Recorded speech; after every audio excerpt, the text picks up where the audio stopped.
I am live. So, I have not live streamed in like 2 years. I should open up my YouTube on my phone so I could read comments. But we are making Northern Pike Caviar dip. And we have, first thing we need is some eggs from Northern Pike, which are right here. They look like this. I don't want to get them on my computer, but I'm going to try some. I added some salt to them for flavor.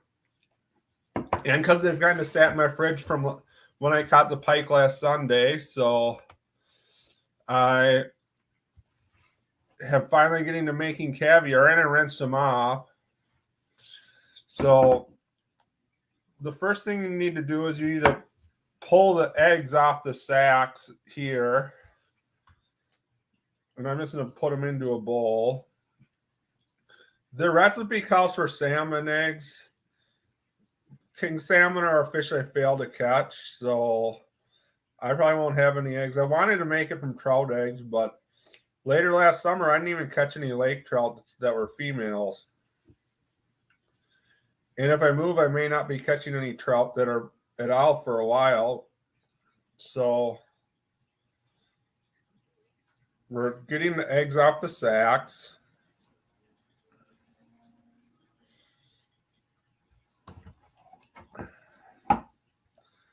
These are really small pike that had eggs in them too. These are only like from 20-inch pike. So you get this nasty looking stuff in a bowl here.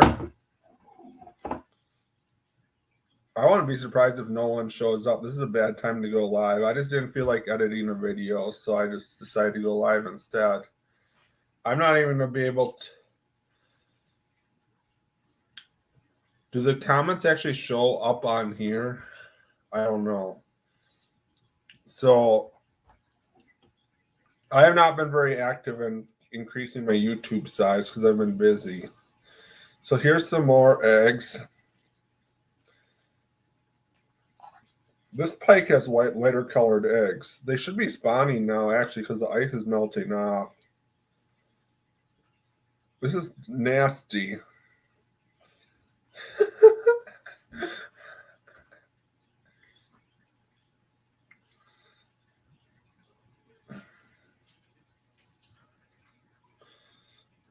These are not very big pike eggs either. The one Romanian person I knew loved to make pike caviar, so he put it with sunflower oil and stuff, and it wasn't too bad. It just had the thing. So here's our eggs in the bowl. And stuff. Well, let me clean my hands so I can handle other stuff.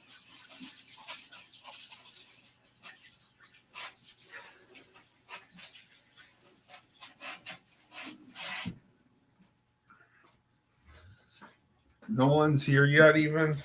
I see. I'm not very popular, so my videos have been getting no actual likes on YouTube, so shoot. Where's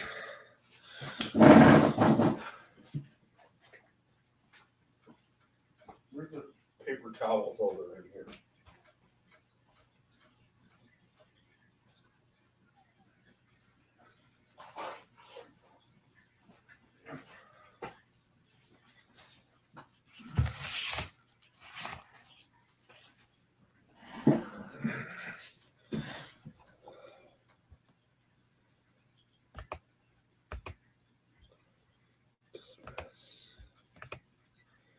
So one's watching. That's probably just me too. Does that even go through?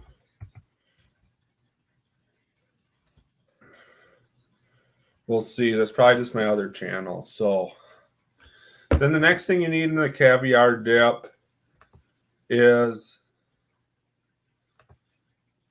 8 ounces of cream cheese, which I have here. This cream cheese might be expired. When's the date on it? Best by 01. Best used by something 21. Yeah, it is expired. We're just not going to care and eat it. This is Muskie Hans' Terrible Cooking Show. I think I bought this last year. It smells fine.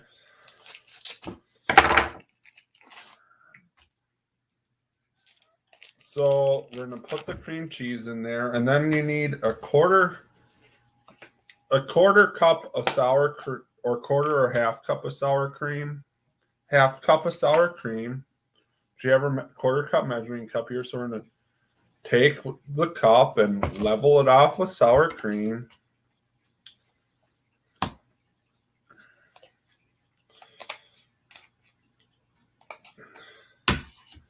There's a quarter cup.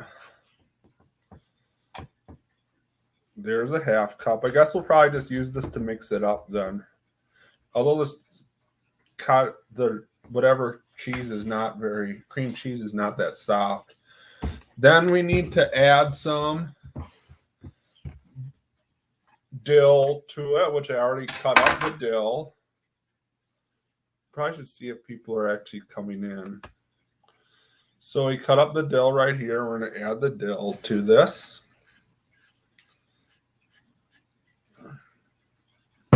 And then we need to add some minced onion or minced shallots. I'm not buying shallots, so I'm just going to use onion instead and cut up some onion.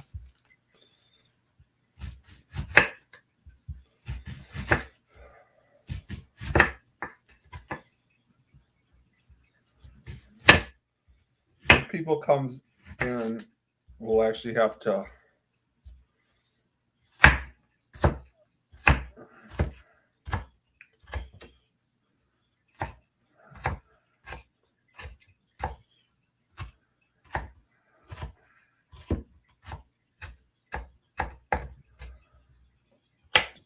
have to respond to them.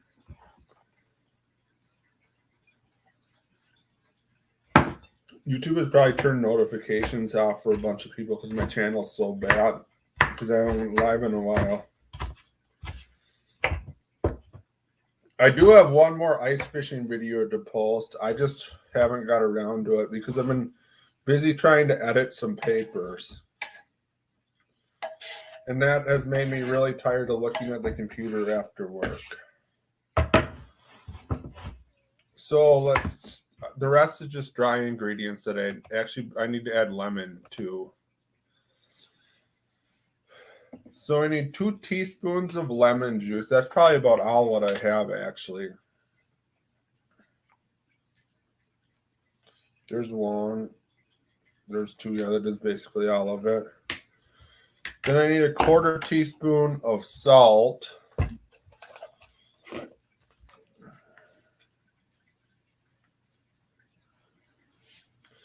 And then we should need some pepper, probably just a dash of it. Just especially ground black pepper.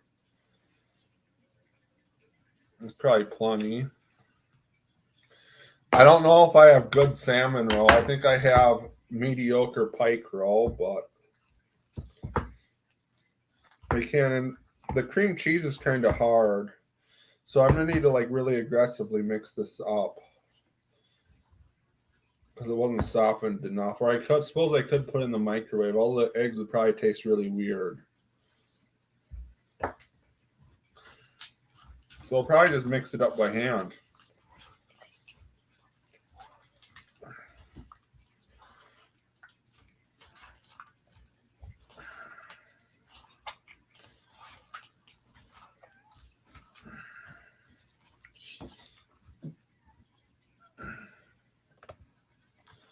Which I'm doing right now.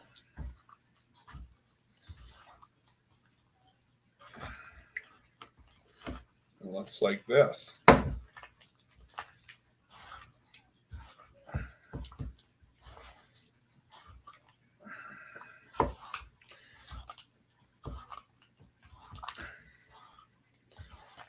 Probably if I actually went to people's live streams, people might actually come to my live streams.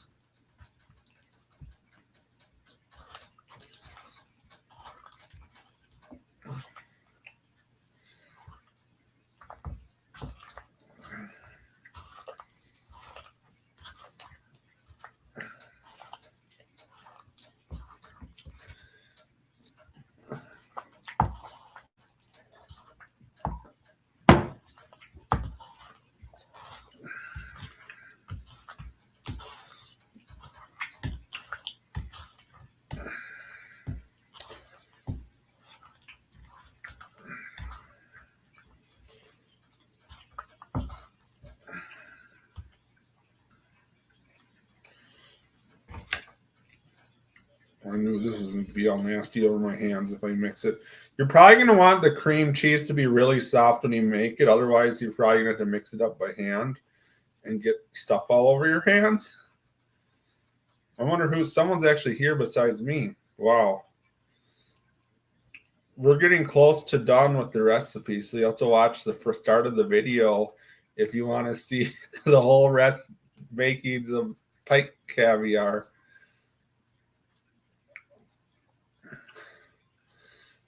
I can't even touch my computer right now because of all the junk on my hands.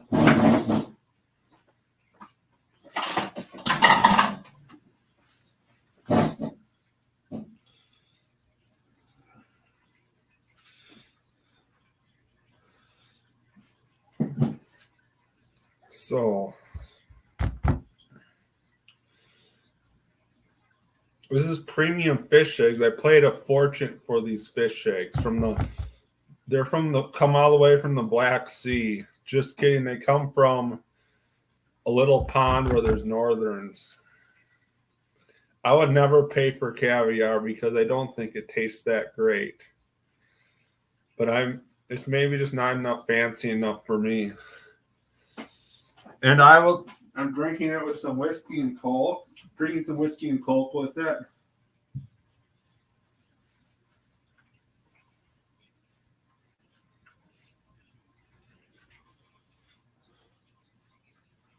Where'd the crackers go?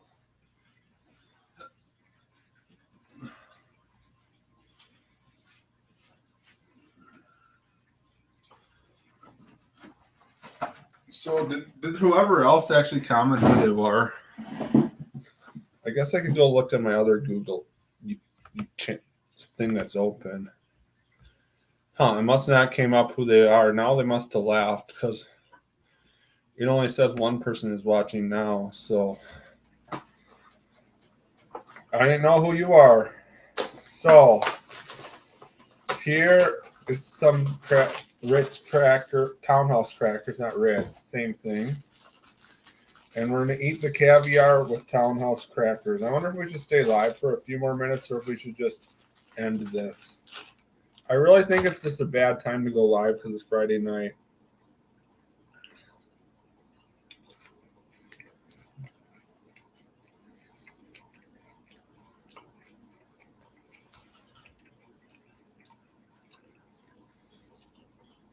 This is some really good caviar.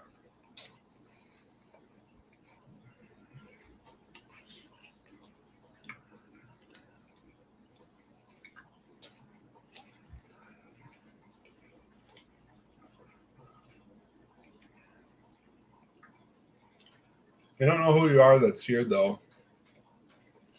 If you want to comment, you can. I don't know how good my voice is. I don't have a fancy microphone or anything. But I could. Is my microphone off, actually? Let's see.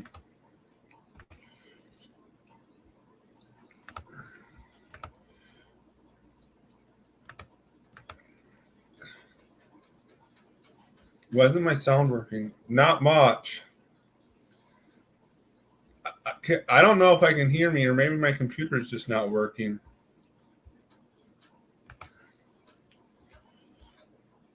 I'm eating some caviar, fish caviar, and drinking some whiskey. I don't know how this stream thing is working. You can hear me good. We have some of this.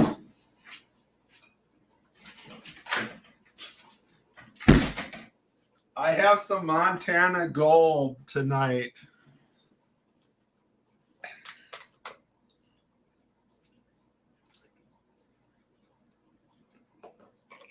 It's some pretty good stuff. I was drinking some homebrew earlier.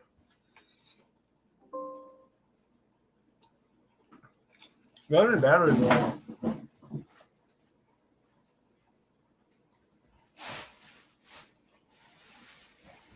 That's why. But that's what I'm up to. Hey, Dave Miller. Thanks for coming in.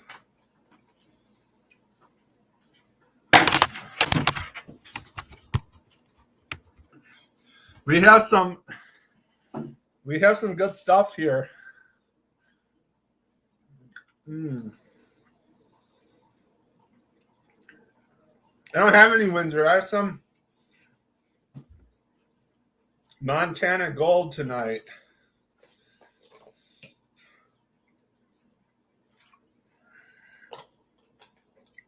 It's rough stuff. Windsor, I think, is better than that. I should have went to the other liquor store where they have Windsor. I'm just enjoying some of my Pike Caviar I made. It's all right. I'm not much of a caviar fan.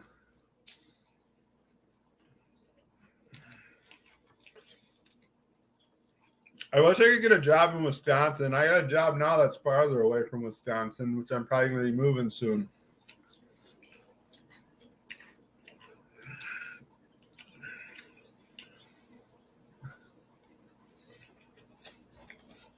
So it kind of sucks, but I'm working up in my company at least. I'm going to be researching other stuff though. Probably, I think, cotton and corn. When it's going to be hot as can be, fishing's going to be much different there. Probably just going to be a lot of fishing for random junk where I'm going to be moving to. And probably not very many places to fish because it's even drier than here. It's warmer than it is here. Unfortunately. But I'm not going to work up really any farther than I already am now where I'm at now. I do have one more ice fishing video to edit. I just haven't gotten around to editing it. Looks way more delicious than the mac and minnows. Yeah, it does look better. The mac and minnows is pretty bad. That was the perch eggs I tried frying was pretty bad too. This dip would be really good without the fish eggs, actually. It has cream cheese and sour cream, dill, lemon juice, salt, and pepper in it. So, yeah, ditch pickles. They're probably going to taste like crap, too. I did keep a ditch pickle the other day. It swallowed the hook really bad and was bleeding, so I kept it.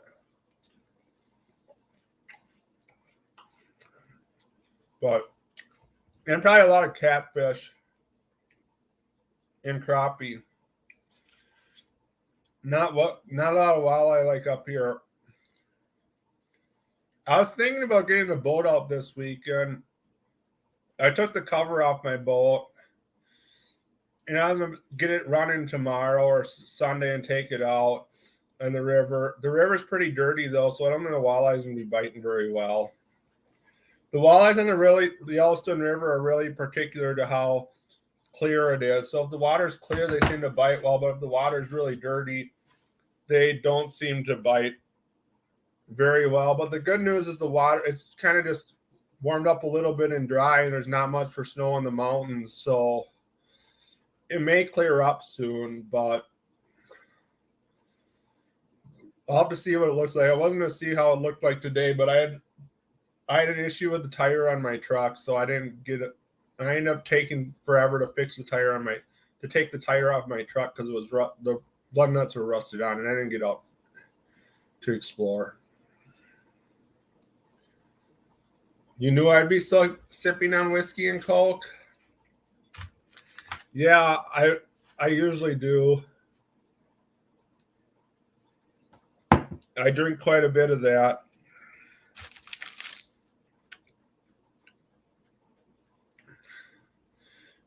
I should go to the bar more here. I haven't went to the bar much here, but if I'm going to be moving much soon, it doesn't matter anyways. I wonder who else is here watching.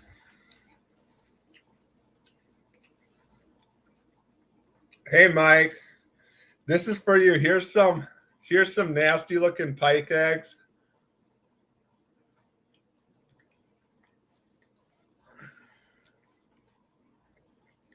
The salt must taste it makes them taste better because I soaked them in salt for a couple days because I wasn't getting around to making caviar until today, and I kept the pike on Sunday, so they sat in the fridge for a while, so I added some salt to them so they wouldn't go bad. Hopefully I don't get sick from this dip. I don't know, this whiskey's pretty rough. It says Montana Gold, but it's definitely not gold. I wonder where this is even made. It says it's produced and bottled by Montana Distillers, but it's made in Hood River, Oregon. Isn't Hood River along the Columbia? I think there's really good a big salmon run there. I haven't been to Oregon in a really long time, so I wouldn't know.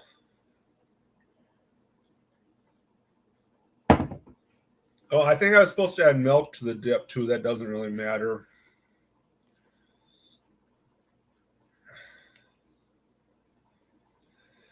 Maybe someday I'll be on that show, Monsters Inside of Me. LOL. I don't know. I'm not very picky what I eat.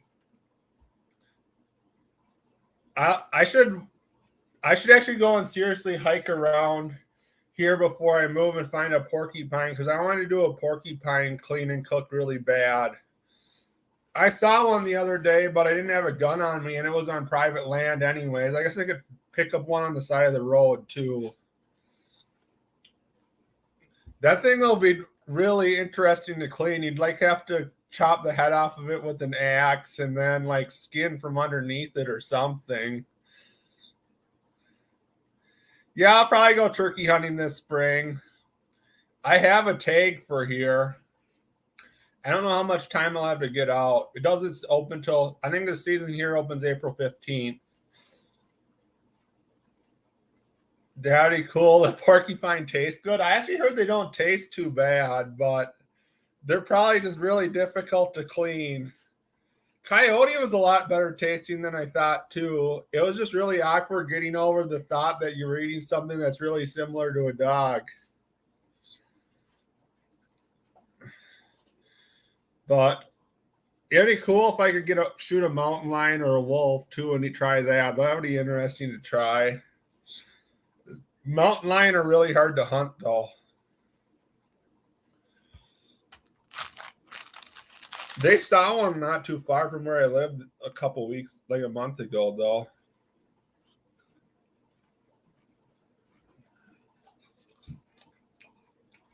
I haven't seen one. I've just seen coyotes. I've never seen a couple wolves before, but it's warm in my apartment, so I need to take off the coon skin.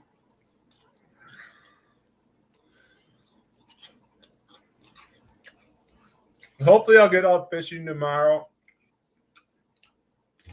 I was going to go and see if the lake I was making a lot of my ice fishing videos on was open, but I didn't get to doing that tonight. So hopefully tomorrow night I'll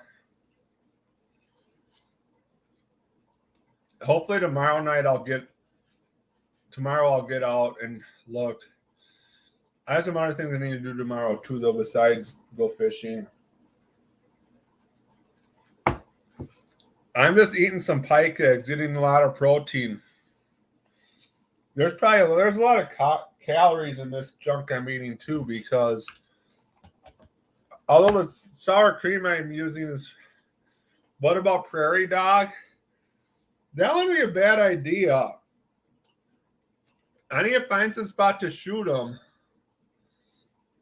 I haven't got offered a job in Bushland, Texas, so North Panhandle of Texas. I guess there'd be prairie dogs there too. There's this farm where I can go and shoot prairie dogs. The only issue is it's an hour from where I live. So it's a bit of a haul. The chunks of BLM land where I've been just going shed hunting around town, I haven't seen any prairie dogs on them. But I have seen prairie dogs are a ways away. And I don't know what the rules are in North Dakota on the national grassland that's in North Dakota.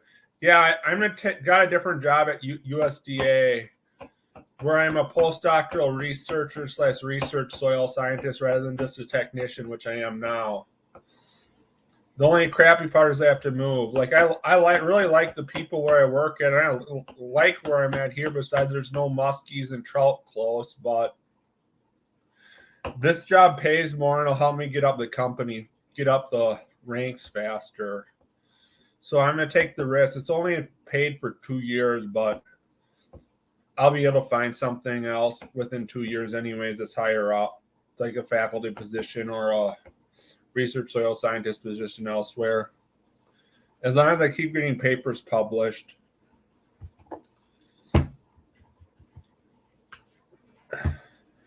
I have not been putting a lot of effort into my YouTube. The SS Windsor, where's Windsor the bear? I want to get the bear.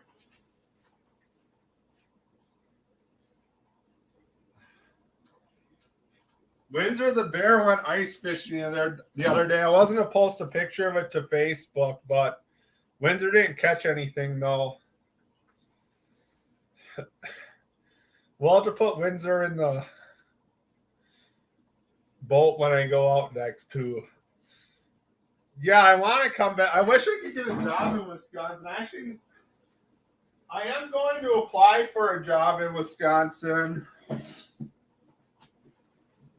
in a couple days, but I'm not sure whether I'll get it or not. There hasn't been a ton of jobs agriculture jobs that have opened up in Wisconsin that I'd like to work at, though. That's the only issue. And probably less people want to live out on the Great Plains than in Wisconsin, too, although a lot of people are moving. A lot of people probably do apply for jobs in Colorado or western Montana, but eastern Montana is just wide open, not a much of anything other than oil fields here. But yeah, no, I would like to live in Wisconsin. I just haven't got a job opportunity there.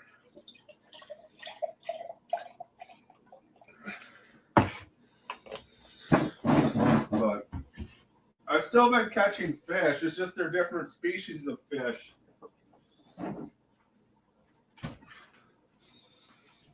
Fort Peck Reservoir is really good for lake trout. I was thinking about, if my boat's running nice, I may go there next weekend.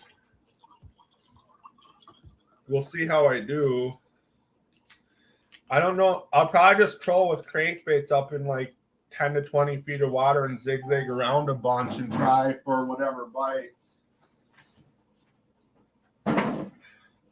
The one bait shop showed that they caught a couple walleyes today in Fort Peck. The ice just went off there. It probably was windy out there too, though. It all depends on how windy it is, too. The walleye should be biting in the river, too, if it clears up. Yeah, state tree is a power pole in Montana. No, there's some ponderosa pines and some Douglas firs and stuff farther west, and cedars here, and cottonwoods. I don't even know what their state tree here is. Just like my joke, the state tree in Nebraska is a red cedar, because that's the only state tree that lives there, or the most common tree that lives there.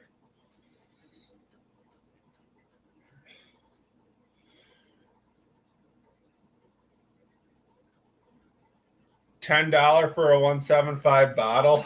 No, this is $17 for a 175 bottle, or $18. Stuff costs here more here because of the oil fields, though, too. And it's in the middle of goddamn nowhere. Back in college, I drank lots of bottles of. They don't sell Old Thompson here, unfortunately. I'd buy it otherwise. I think this might be worse than Old Thompson. But this is blended. It says it's only 20% whiskey and 80% grain neutral spirits. So This is blended like the official drink of the Northwoods Kesslers.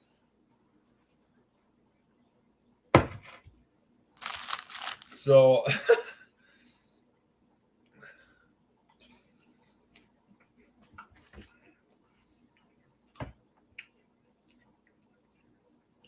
I'm gonna need to buy more whiskey for tomorrow night, though. I'm probably go to bed after I finish this bottle of whiskey, though. Finish what I have left. I didn't know what happened with this live stream. It took a while for people to come in, but people actually have came in. Although we just talked about drinking and silly stuff. Is the ice gone in Wisconsin mostly? Get back. Yeah, I don't know. I haven't fished there in a while. I know the action, the numbers of walleyes you catch at the Prairie du Sac Dam is really good when they're up there. I know I saw my dad told me the water level is way up there, but pretty high in the river now. But if it's not super high in the spring, the fishing there is phenomenal.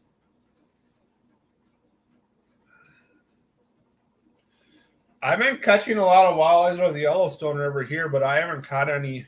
I caught 126, but most of them are like 12 to 20 inchers. And I caught 120 in I've caught like 2 or 3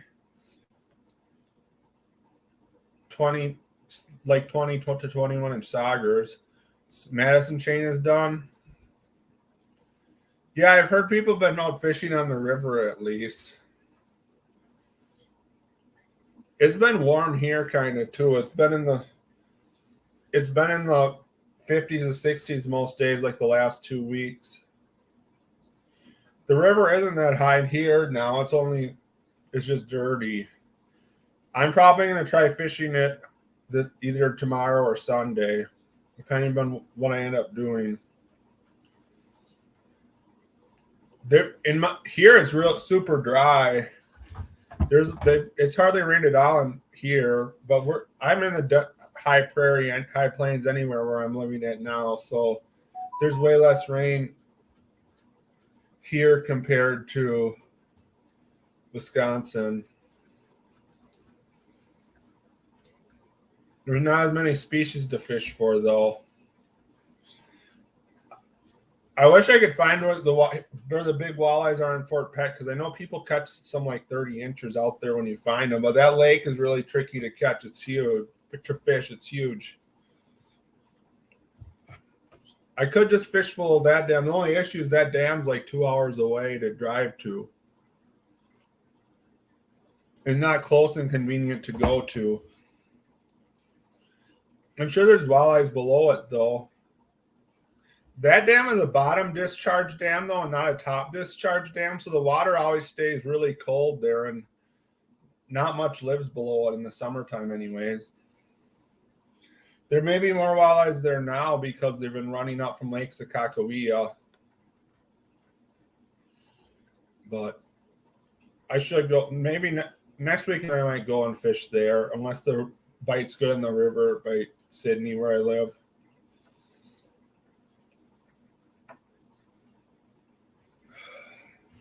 Why is my face bothering me? Yeah, I'm ready to get out do some open water fishing. I haven't the last time I think I open water fish was like mid-December. Windsor kicks ass. I like Windsor. I drink a lot of it. I enjoy the liquor.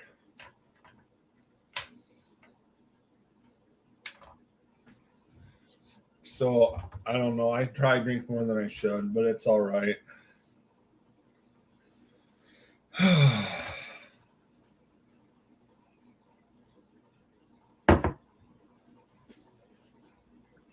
So yeah, I'm just not up to a whole lot tonight. I'm just making some caviar.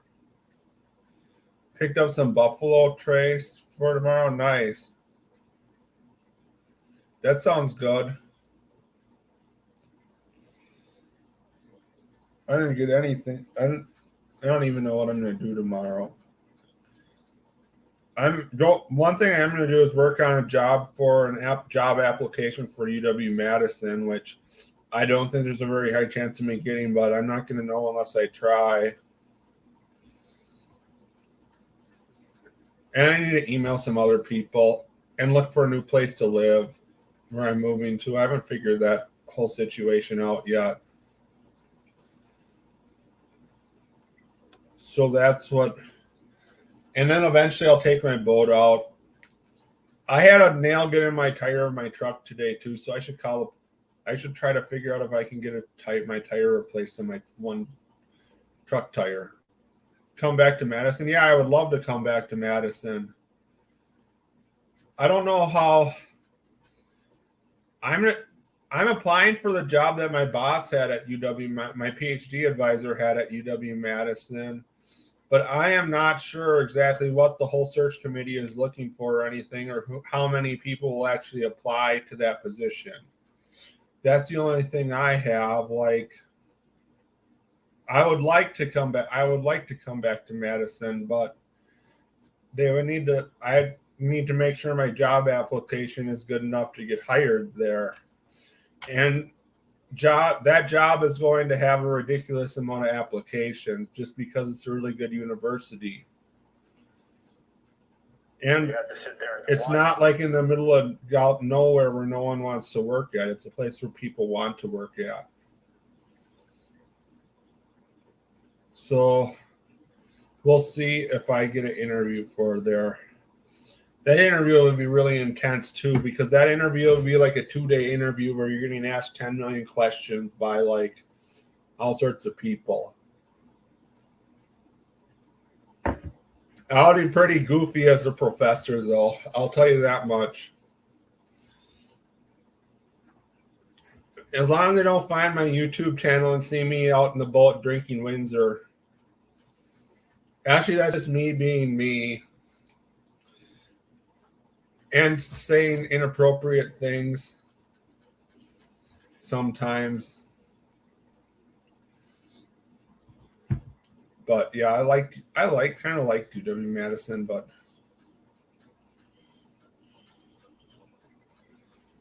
I do not need a snowblower or a lawn tractor. I have enough crap until I buy a house. I don't need to buy any of that stuff. Drinking Old Thompson at 6 a.m. on Kaganza. That sounds like a fun idea. That was a fun day. I really hit that hard that day. I was having a really hard time at that time in my life too. I don't know. I was kind of I had some bad outbreaks of my anxiety during that point in my time. Buy a house. I don't know. I'm not going to buy a house until I plan on staying at a place for a long period of time. Like, I'm currently not I already have enough junk. I've accumulated enough junk over the last couple years. That's one thing I should do this weekend is go through my apartment and throw out a bunch of stuff. But I don't know. I just keep buying things like go hunting and fishing and stuff. So I have a bunch of hunting and fishing stuff. And I have a bunch of deer antlers and stuff that I found. Deer antlers that I found out in the woods, out in the prairie or woods hiking around too. I have been doing shed hunting just to go out and get some exercise, and I've been finding a few. But yeah, I have plenty of stuff right now as is. At some point when I buy a house, I'm sure I will accumulate more stuff. But I'm not at that point I don't know. I'm getting old, but I'm not at that point where I'm going to buy a house yet. I'm just a single 31-year-old male who doesn't know what he's doing with his life yet.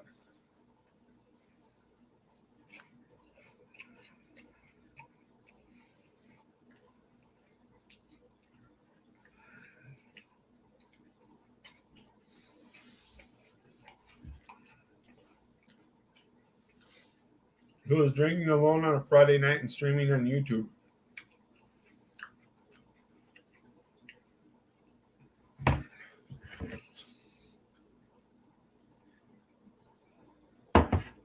We would go for some old Thompson. Yeah, I'm just trying to enjoy life how it goes. And where I end up, I end up. Tinder's really bad here. I've only went on one Tinder date since I moved to this area, which is probably fine. It's probably fine that I'm single. Like, I at times wish I had a girlfriend or wife, but at other times it's nice because then I can go camp out in the middle of goddamn nowhere alone and sleep in the back of my truck, and no one complains about it. Or then maybe my dad's a little worried. Dad and brother and sister are a little worried about me, but otherwise no one cares. I guess I really haven't made it. I should have made more videos of me actually failing to elk hunt last year because that was a lot of fun, although I didn't find crap for elk. I didn't see much for elk. I saw a lot of mule deer, but no elk. But literally, I would just sleep in the back of my truck and go and hike around all day and then do it again the next day.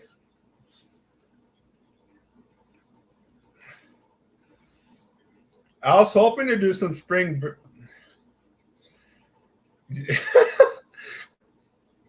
Yeah, I found that. I found that one that I sent you a picture of in Texas.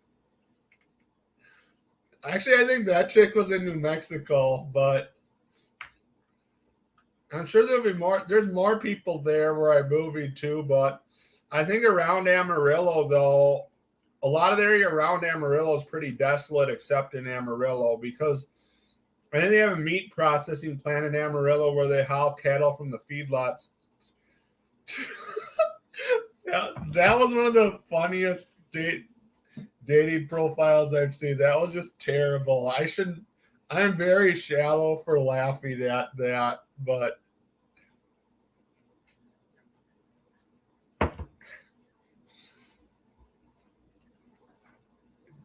I was laughing pretty hard when I saw that. I blame my dad for me having that thought about me having thoughts to make fun of that, though.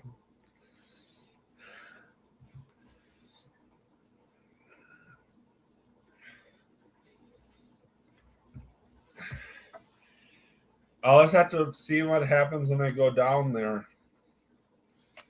I'm sure I'll get some dates. I need to update my profile pics. People might think my silly mustache looks kind of funny, though. I should just get like a Mexican outlaw cowboy hat and then have my silly mustache, and then I could look like a bad guy from the Western movies. I don't think I've shaved my mustache off since like last April when I was offered the job that I took here.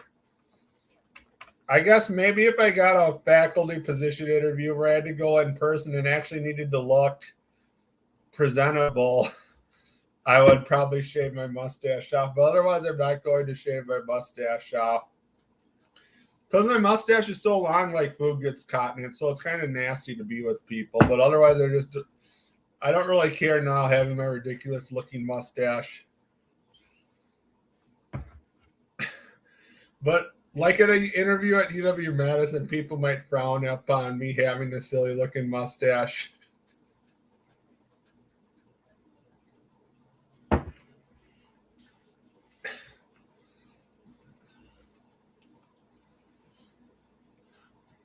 I've streamed a lot longer than I thought I did. I wonder if anyone will actually watch my horrible northern pike eating. I don't even think I've done an actual northern pike catch and cook. Now I've actually done some type of northern pike related catch and cook, I guess I can say. But I don't know. I do cook. I don't keep that. I haven't been keeping that many northerns lately because I was catching a bunch of walleyes out of the river and crappies when I was in Nebraska, so I had a whole bunch of crappie and walleye fillets in my freezer, just up to my possession limit. But So I've mostly been eating them, and I haven't been keeping Northern to eat much. Yes, you did, but I have some more eggs, right?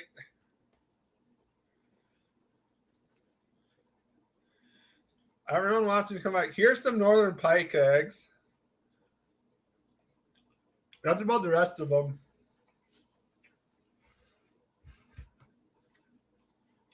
I should come see you as a hairdresser, Steve, and have you shave some fish in my hair. That would be pretty funny. Show us how to fish. It's all right. It's not too bad. It's pretty good caviar, actually. It's a lot better than. That's right. I tried making carp caviar. I don't know. I might have just posted that to TikTok, but the carp caviar literally looked like puke. I should show you how to fish Spring Creek and Lodi. What you do is, I could guess I'd have to go and get. Hey, Jay's catfishing thing. It's all right. Where's my? All my fishing lures are scattered everywhere. I should have some of them here. But what you do in Spring Creek is you take spinners like this one here, number 4 Panther Martin. You put on some waders. You start wading up the creek in the water. You cast these on an ultralight, cast upstream, slowly reel them in. Actually, just alternate the speed that you reel them in downstream. And try to fish a variety of structure, anything from pools, runs, riffles. Some days the fish are in the deep pools. Other days they're in the riffles. Usually the smaller fish are more in the riffles. The bigger fish are usually in the pools. And just some days they'll be biting good in Spring Creek. Other days they're not. Like I've had days where I've caught like 15 fish in 2 hours. Some like 15 to 18 inches in there too. The one day I think I caught like 15 to 18 inches out of there. But other days I fished there and only caught a couple fish. If it gets hot out, the fish kind of move out and stop biting in Spring Creek when it gets hot out though. You'll give me a full haircut and shave transformation. Yeah, I think it would be funny if you just like shaved goldfish on both sides of some guys' heads so they would have fish shaved into their hair. Although at work, people would laugh at you.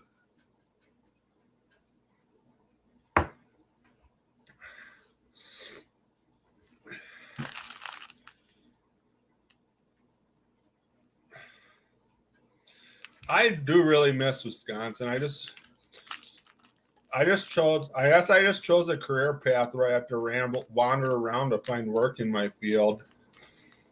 Like at my job I was at in Nebraska, I just hated my boss. And this job I have here is not exactly where I want to go be at, but level-wise, but it's still using my soil science work. And I have learned more about like dryland cropping systems with small grains, so it's been interesting, but I don't know. Hopefully I can get a job back in Wisconsin. That's where most of my YouTube followers are from. I haven't been posting to YouTube as much as I used to. I should start posting more, but my video quality's been really, really bad too. I need to buy some more cameras. That's not going to happen probably for like 2 months, though.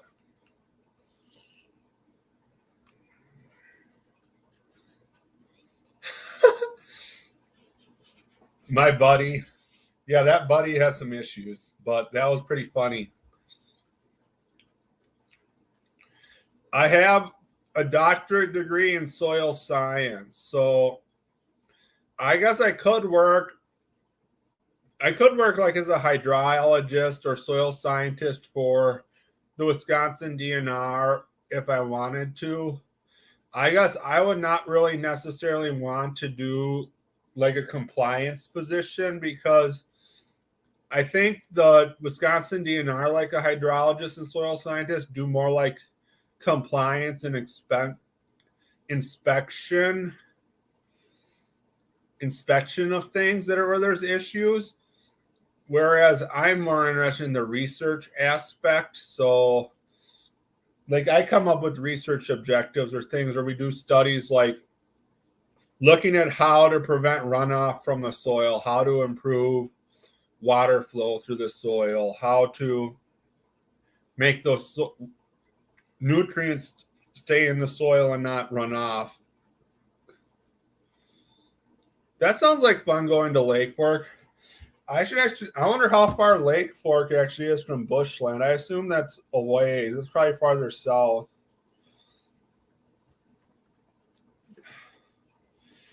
I've only been to Texas twice before. Once was just a connection flight through Dallas, and the other time I had this interview in eastern New Mexico, and I flew into Lubbock. By Lubbock, I guess Bushland isn't going to be much better. Bushland's a little better than Lubbock, but Lubbock would look like a horrible place for a fisherman to live. Lubbock was like flat as a pancake and a bunch of cotton.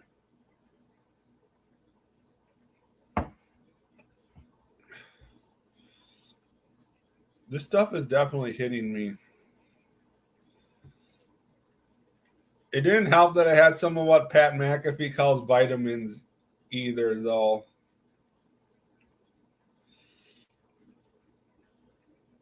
So, I don't know. I'm a little messed up.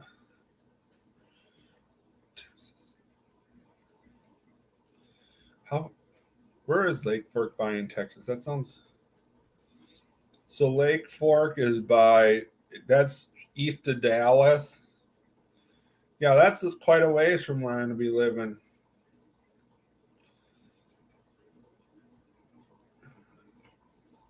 The crappy part about Texas is there's not a lot of public land to mess around on or hunt on. But I'll deal with it. The one nice thing about where I live at here is there's a lot of public land. If I had a dog and was actually fast at shooting at pheasants, there's a ton of pheasants about where I live. I'm really slow at shooting at pheasants, though. But there's a ton of pheasants where I live right now. I'm just really bad. No, I got a master's at University of Wisconsin in soil science. But I don't know. I have a minor. I have a master's in soil science and a PhD in soil science. I have a minor of my PhD in geological engineering, but I could do like hydrologist work. I know hydrology pretty well. I'm more of a soil science person. Most of my research and stuff I've done is on soil hydrology and soil physics and soil management. So my work is more towards like managing agriculture that I've been doing recently.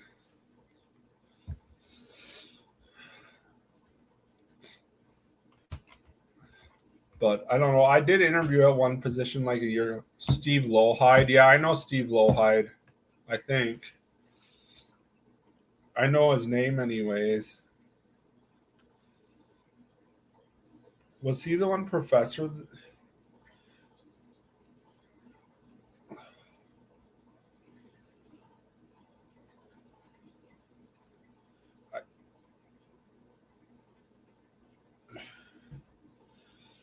Yeah, I don't know if I had him for a class. I heard of his name, though. He wasn't in our department, though. Oh, your brother? He's in the hydroecology. He's in the engineering department and not the soils person. But I think some of the people in the soils department were collaborating with him.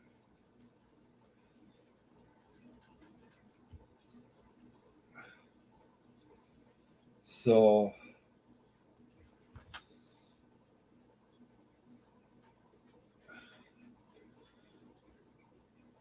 he's in the limnop.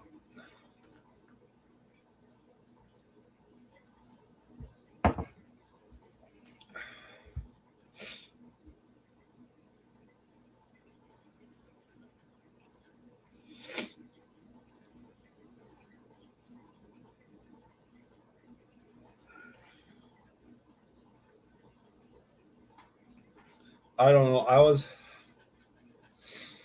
Yeah, it's tough. And if you're slow at pulling up your gun too and you miss them, I don't know. All the pheasants here, like maybe because it was dry here this last year or not, but all the pheasants here just sit in like all the nasty brush and like where there's valleys or in bottomlands. So a lot of times they're just sitting in like the thick brush in areas where there's just wet and it grows. So they jump up really easy.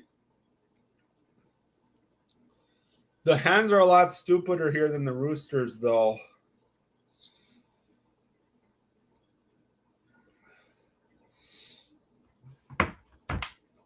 There's a decent amount of Hungarian partridge and grouse by where I live too.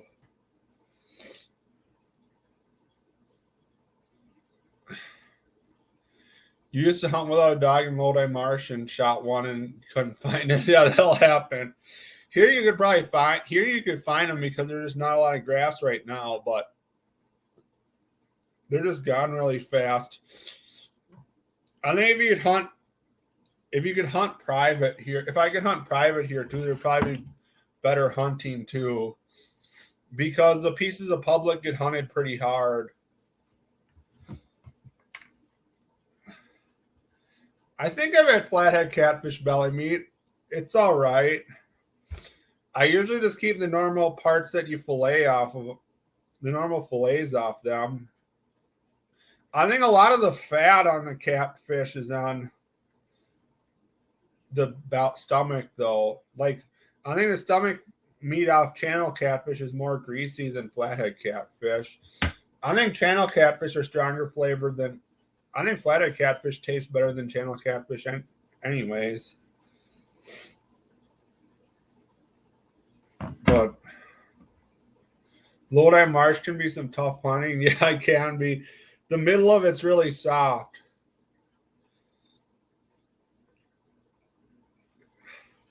I've been out there plenty. Sometimes it's good hunting though for. Yeah, channel cats, I don't know. Channel cats, it all depends on the time of year you catch them and how big they are and where you catch them. Like, if you keep like 2 or 3 pound channel cats, they usually taste fine. But if you keep like a 15 pounder, it doesn't taste so good.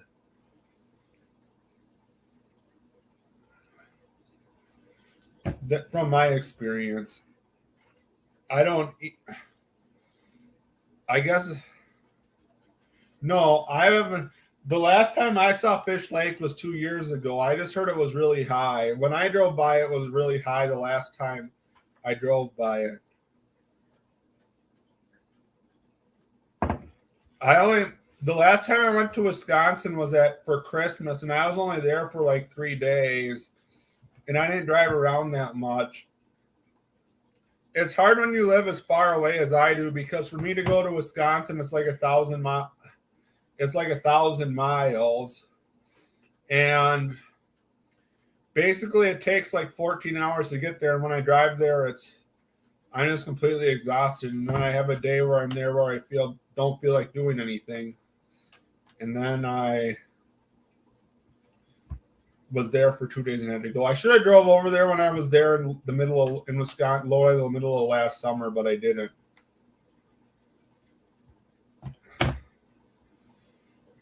I guess I wasn't there in Lodi for like 2 or 3 weeks then, or a week. But that was when I moved from Nebraska to Montana. I think when I move between jobs now, I'm not going to be off work for more than a week. A pay period, which is 2 weeks though. I still need to get through the security clearance though to get my next job, which I'll pass, but that's in the process right now. So I don't know what I'll do fishing wise then. All I know is it's going to be a long drive to where I'm moving to. I'm surprised as many people have came into this live as have. Oh, this drink is going to be really strong. Yeah, I know they're in the process of tearing down the houses there. I think the one day we were out and like had our boat right up by him, or the water was right up to him when we were ice fishing there.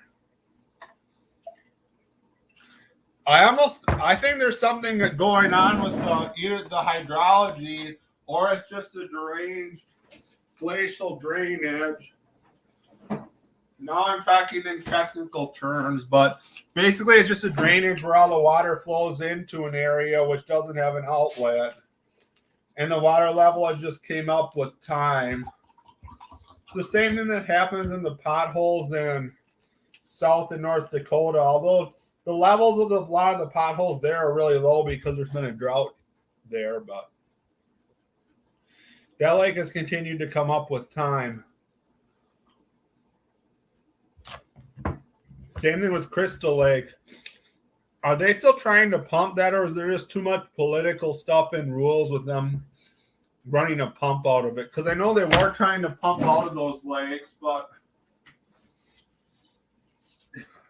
I know there was issues with people allowing them to pump to certain areas or not, just because the water from those lakes, the water from those lakes is kind of nasty. It's just egg land that's really high in phosphorus and is very productive, but there's a lot of algae and microbial activity because it's nutrient enriched lakes. But I don't know if they had, they're having a hard time determining whether to pump it into the Wisconsin River or Roxbury Creek or wherever they wanted to pump it to. Roxbury Creek isn't considered a trout stream, so I don't know why they'd have any issue. They should just allow them to pump it there or pump it into the river, but I just know they had issues with them pumping it out of there.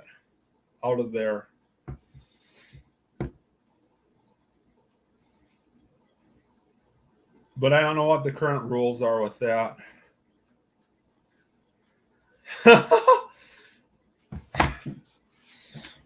Yeah. That's probably about the right answer. It's such a hard... Some of that stuff as a scientist or someone who knows what they're talking about knows what's going on, but then they're supposed to start again.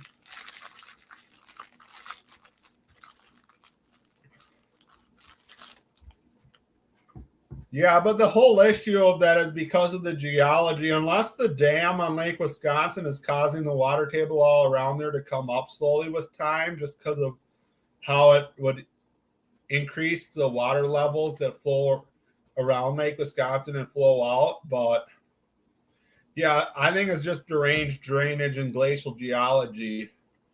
And it's slowly coming up with time because there's no outlet.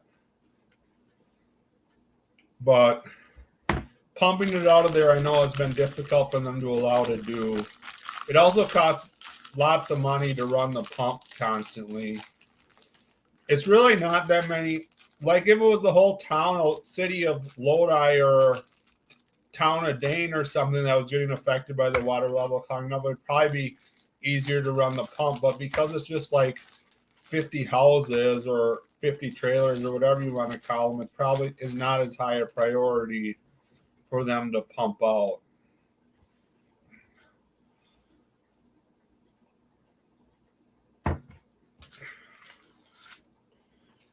Like the only thing it does do is it decreases the value of some of the, yeah.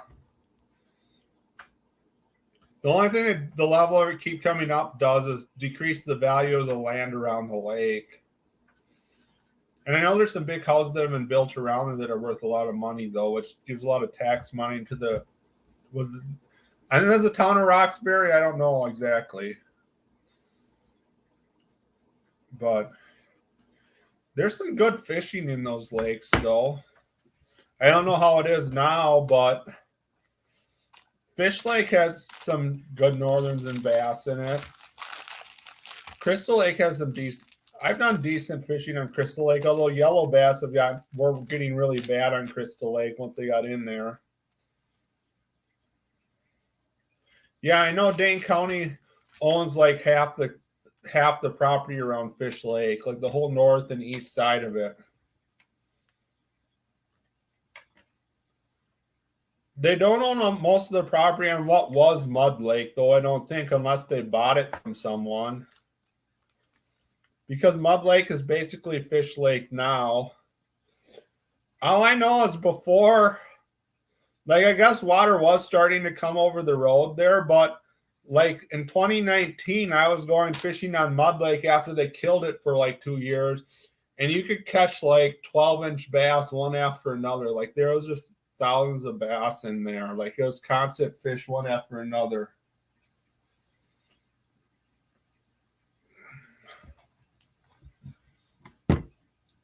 I don't know what those Fish Lake is like now. I'm sure it's decent fishing now that it's connected to Mud Lake and is more productive and dirtier. Fish Lake always had big bass in it, though. It just gets really weedy up shallow.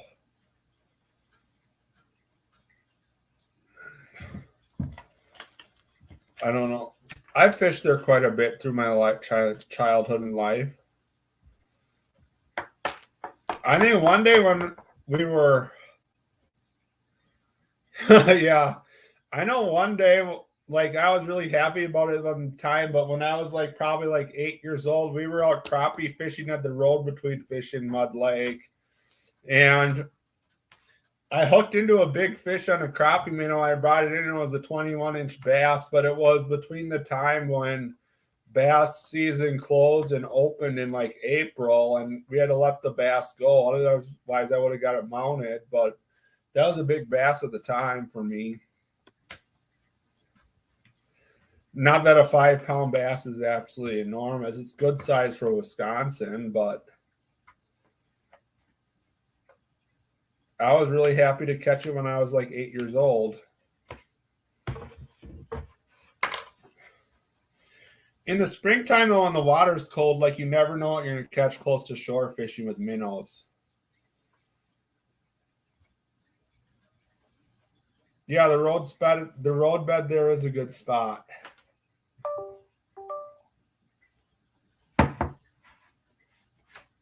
That's been a good spot for a while. All those trees right out from that roadbed there have always been good. People who go there fishing, I'm sure it's still a good spot, even though water's over it. It's structure, and I suppose if it's the water levels up higher, it's dirtier on both sides, and there's fewer weeds, so it's probably really good.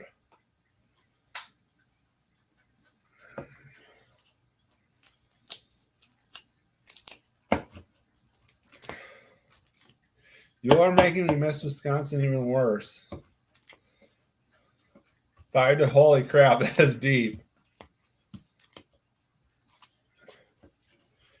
Bass would like that, though, actually. Like, bass and crappie would hold on that if it's under 5 or 6 feet of water. There's some trees there, too. There's a bunch of brush along it, too, so there's a bunch of cover right there.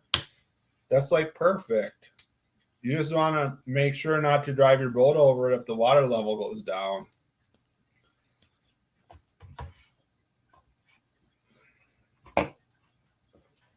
Old road beds are always good on the find on the locator. Yeah, exactly.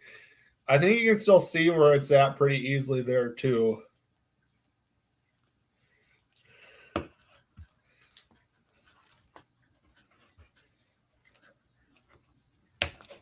But yeah, that's crazy how much that lake has came up. I know, like, my relatives that are older have said that lake used to be Fish Lake. Yeah, definitely. Like, my grandparents said that Fish Lake was like 10 or 15 feet lower than it was when they were a kid than it was like 20 years ago. So it was like 20 feet lower than it is now. That lake has came up a lot.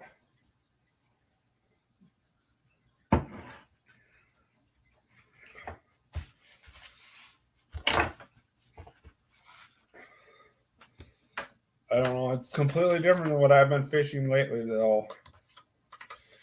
I really missed fishing all the creeks in Wisconsin. And I really missed going out in the Great Lakes too.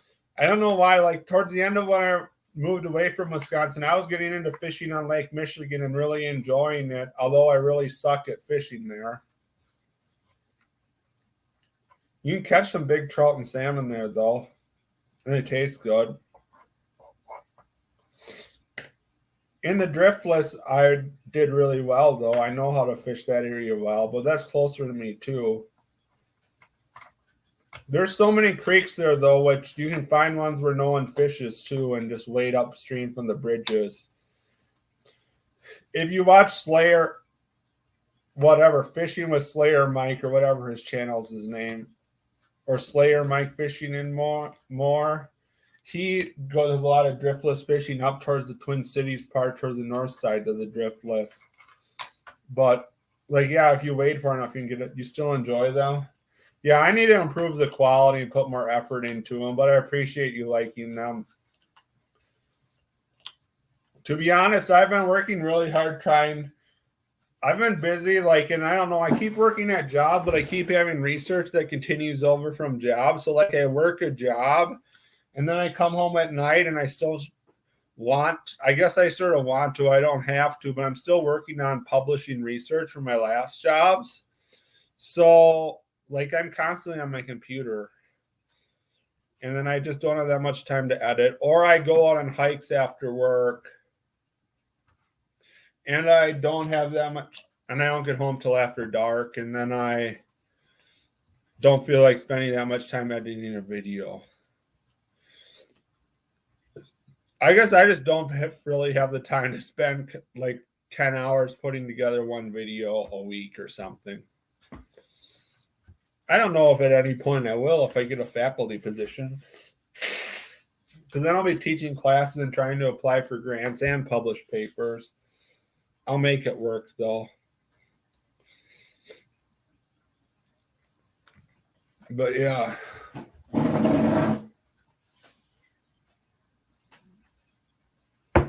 I keep exploring around. I'll definitely have some new areas in my videos soon. I have no idea what I'll be fishing for. There's supposedly a lake by where I'm moving to that has walleyes, but I doubt many walleyes are going to bite when the surface water temp is 90 some odd degrees in Texas. I guess if I had a fish hawk probe or something, I could tell how deep the thermocline was and probably catch them 30 or 40 feet down, but I really don't know how the area fishes. All I know is on the reservoirs I'd fish in Nebraska. In the springtime, fishing would be really well there, but in the summertime, fishing would be terrible. Fishing was terrible in those lakes. In the springtime, make a fish pizza.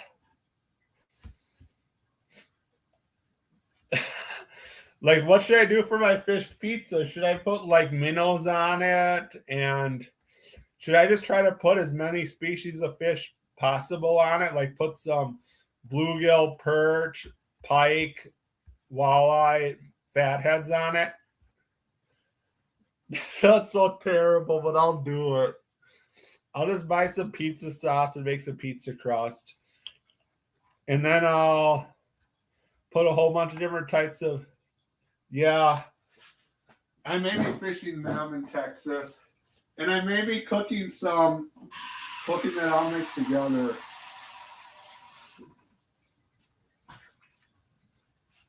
I don't know what I'll be fishing for. That sounds terrible, but I might have to do it. I'll just put some Italian seasoning and some cheese and a whole bunch of different fish mixed together. Minnows and pepperoni. That sounds so terrible, but I might have to do it. I'll have to clean up my horrendous kitchen, too, before I do it, because my kitchen is a disaster.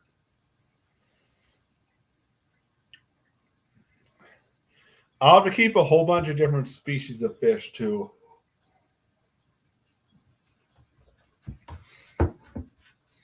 Maybe I'll use my Helix 7.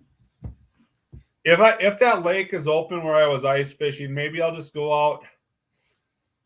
I'll just take my boat up, John boat out, and I'll just use the Helix 7 and vertically jig, and I should be able to catch some perch and bluegill doing that, and I'll just cast on a minnow on a hook and catch some pike and bass and perch probably. I don't know.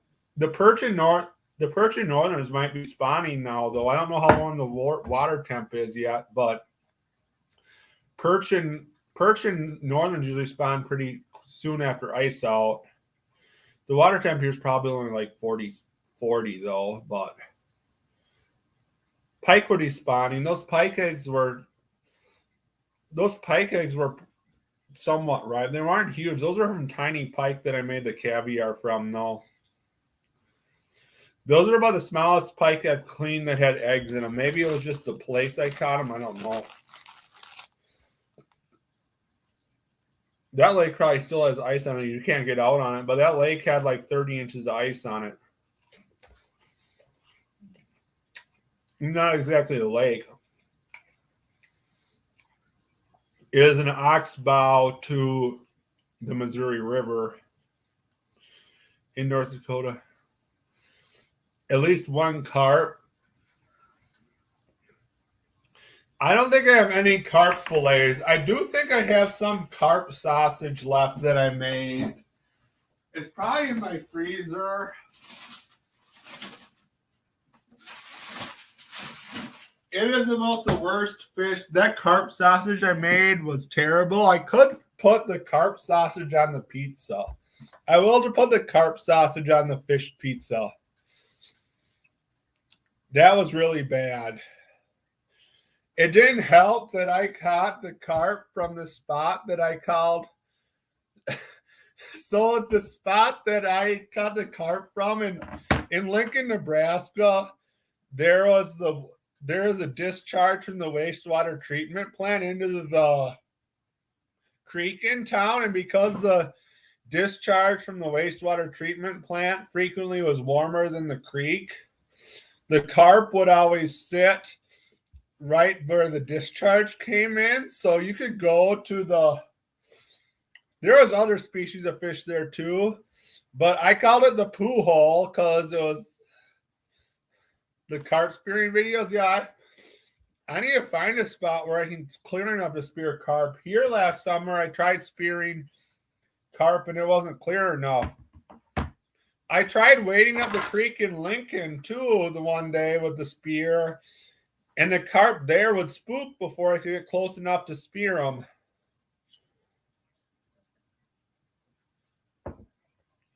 But basically that spot I just called the poo hole because I'd always go there to catch fish, but it was the discharge from the wastewater treatment plant. So I had fun. I caught a lot of fish there. It was fun to catch the carp on an ultralight anyways, but it's called the poo hole. The wipers that would get out from the reservoirs too would be there. Those were a fun fight. Wipers fight like crazy. Actually, in Texas, there should be some of those. I don't know how you... In the summertime, those things probably suspend too. I don't know. I might have to use dipsies or downriggers or stuff to catch the wipers in the summertime. I don't know how people fish all those lakes in the summer. That's not what I'm good at. Yeah, I wish actually, that spot where I speared all those carp was on the Bois de Sioux River, like south of Fargo, like 80 miles. That spot was really good for walleyes that fall I fished there, though. I could catch my limit of walleyes like every day there. But then all of a sudden the carp, in the middle of winter for some reason, I caught quite a few carp there in the fall, but then in the middle of winter there was like huge schools of carp there. So then I decided to try to spear them, and that was a lot of fun. I created some drama with my work boss there, though, because the one person I worked with said I could throw the carp. The one person I worked with wanted some carp to smoke.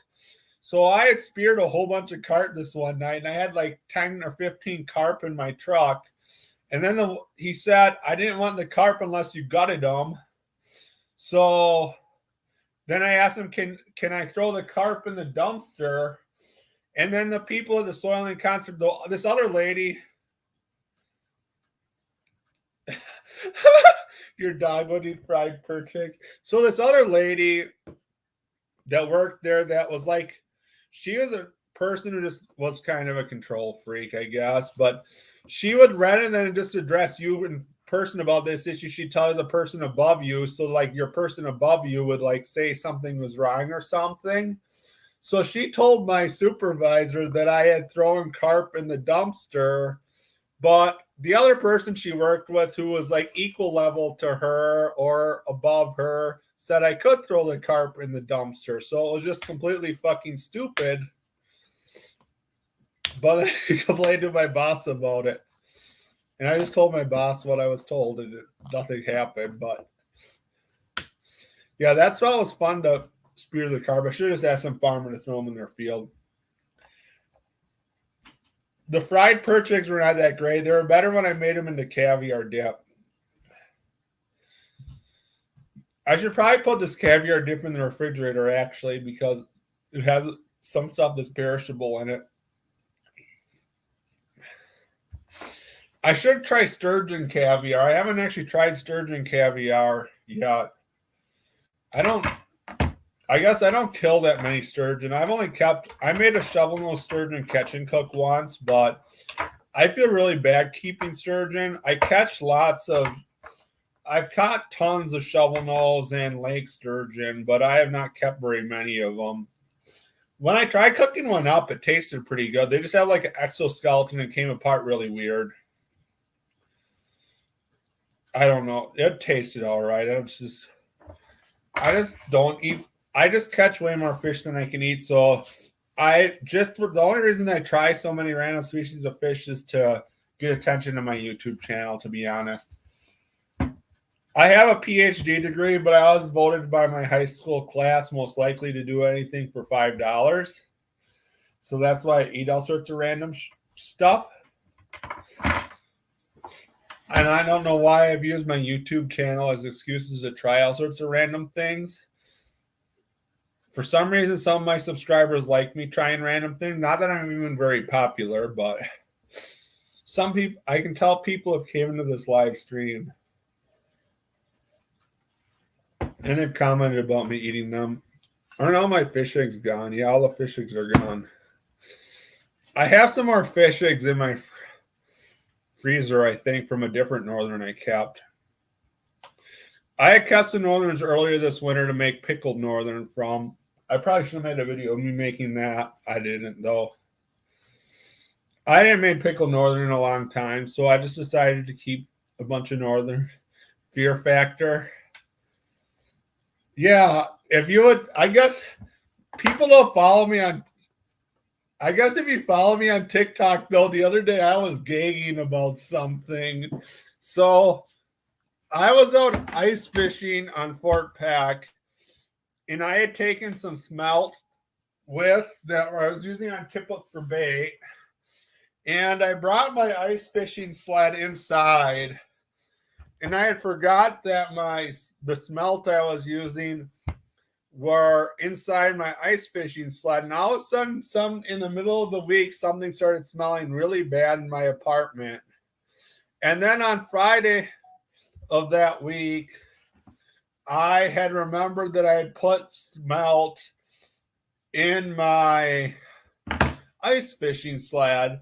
And then I took my ice fishing sled out to my truck and was going to go ice fishing. And that day at work, I had remembered I had left the smelt, a bag of frozen smelt in my ice fishing sled. And I went to take the smelt out of my ice fishing sled. And I was about puking, and I made a TikTok video of me taking it out of the sled. And I was like gagging and puking in my TikTok video. That was terrible. Like 4,000 people had watched it on TikTok, though. So, granted, that's probably why I don't have a girlfriend, but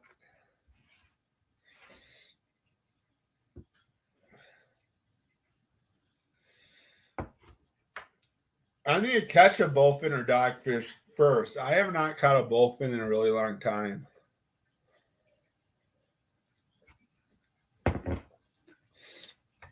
I heard if you just fish like backwaters or rivers, though, with frogs, you can catch a whole bunch of them.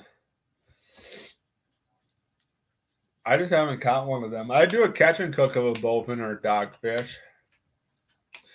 I was going to do a catch and cook of a jackrabbit, too, although they're poisonous.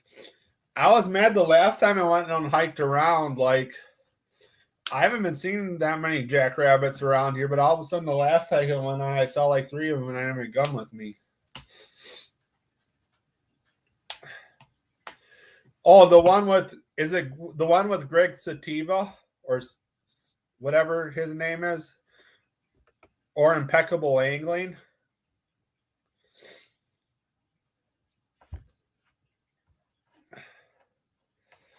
I wish I could stay in Wisconsin and collaborate with you guys or something. That would be fun. I wish I could go out with someone who actually knows what they're doing on Lake Michigan. Impeccable fishing, yeah. I wish I could go out on Lake Michigan with someone who actually knows what they're doing, because I freaking suck at getting the flasher flies hooked up right and getting all that stuff running just perfect. Or just going to the right depth, because we never do that great out there. But I'm not that great at fishing for everything. King salmon are one of the things I'm absolutely horrendous at fishing for. I don't even know what I'm going to do with all my Great Lakes trout and salmon trolling stuff I have when I move to Texas. I guess I'll have to just hope I get a job closer to the Great Lakes, which I want to.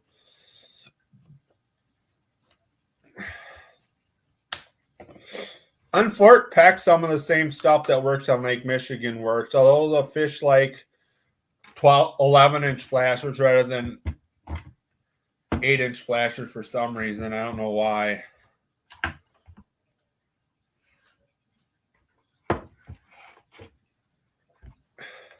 The fish on Fort Peck also like huge baits. Although when I was trying to fish with my whatever Poseidon, the lake trout were coming into it, but they weren't eating it. I was trying to ice fish with the Poseidon musky lure in the lake because someone on, I think, Facebook showed a picture of them catching a lake trout on the Poseidon. And I was jigging with it, and that seemed to be the bait the Lakers would come into the flasher most on, but they didn't seem to want to eat it. But then a 13-pounder came in, and then after I concluded they were coming into it, I dropped another bait down next to it, and then I caught the Laker on a jig and a squid next to the Poseidon. Catching big trout on an ice rod is the best fight you'll ever have on an ice fishing rod. Anyways, in my opinion. I'd like to go out in Milwaukee Harbor there and ice fish and catch those big browns. I haven't been out there. I don't think I've fished the Milwaukee. I've only trolled the Milwaukee Harbor once, and then another time we went for browns, we went to Oak Creek, and we only caught one time we went to Oak Creek. But yeah, there's some big trout in there.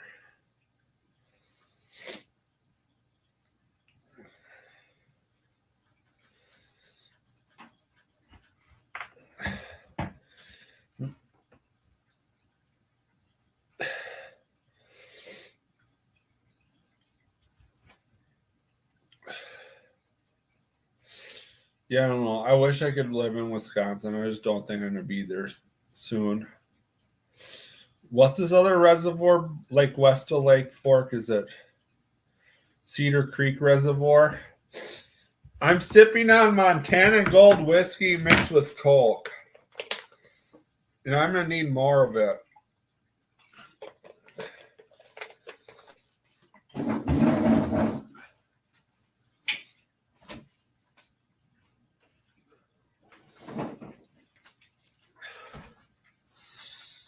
I wonder what I'm going to even use for bass fishing when I move down to Texas. I hardly ever largemouth fish. I guess I'll probably have to adapt to largemouth fishing.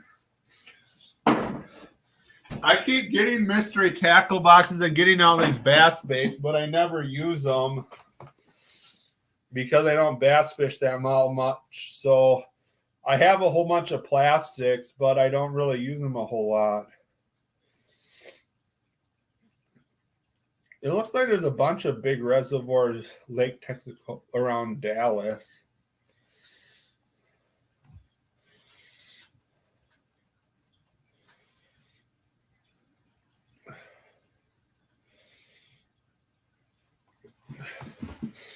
Yeah, I need to figure out where to shoot armadillos in Texas too, because I want to do an armadillo catch and cook really bad too.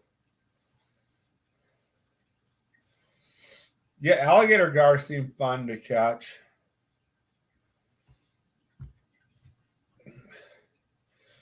I don't know if I'll get there though. I don't know how busy I'm going to be there or how much.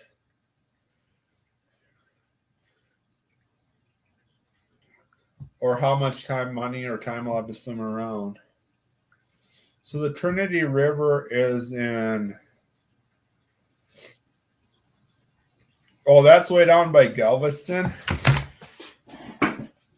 There'd be a lot more ladies there. But yeah, I don't know how much I'll get down by there.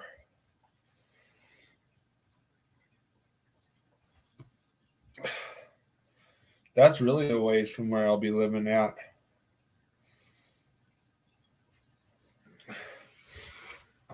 I would love to catch an alligator at the gar, though. Those would look like they're a blast to catch. I've only got long nose and short nose gar. Long nose gar wasn't too bad when I cooked that.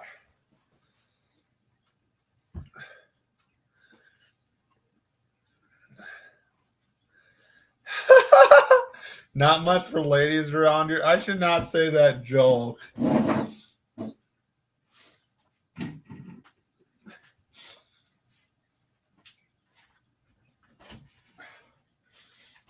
I don't.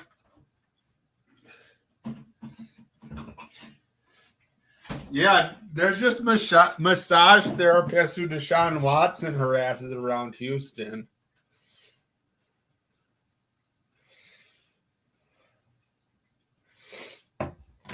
I guess he's not in Houston anymore, so now the ones in Cleveland need to watch out, but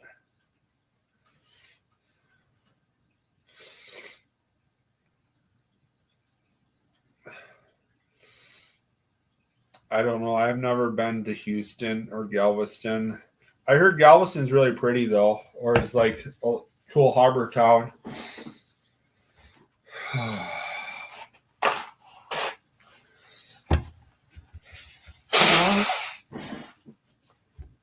Yeah, I don't know. You guys are all the people doing this live stream came in from Wisconsin, which just makes me miss Wisconsin.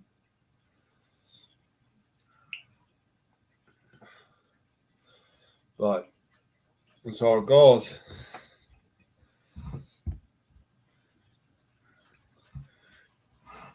Texas is going to be way more desolate by where I'm going to be though than by Trinity River. I would like to fish for alligator gar though. I would like to do some ocean fishing too at some point in my life. I don't know when I'll get to doing that though. I'll be back soon enough. Yeah, hopefully. I appreciate everyone who's staying this live stream and listen to me ramble on and say really stupid stuff and talking about eating random stuff.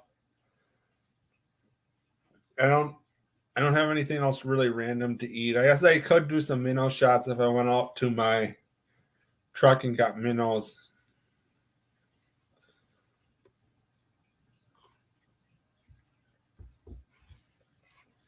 I could feed the stupid fish I have the perch and bluegill I have in my dirty fish tank too. I have a pet stonecat too, but the pet stonecat I don't think is getting much food because the pet perch I have is eating all the food before it gets to the stonecat.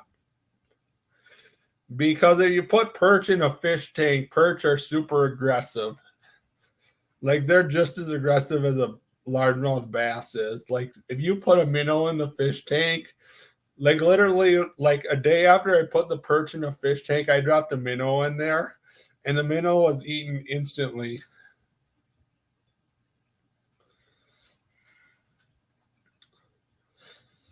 So I don't know if the stonecat is actually even eating anything because I think the perch is eating everything as soon as I drop it in there, unless it's just filter feeding junk out of there. I've had the stone cat in there for a long time.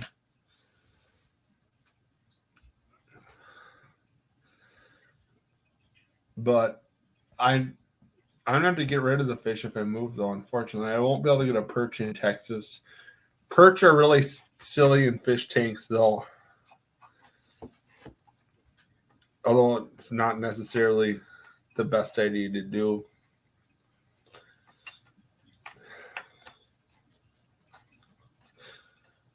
The perch is the fattest fish in the fish tank, too, though.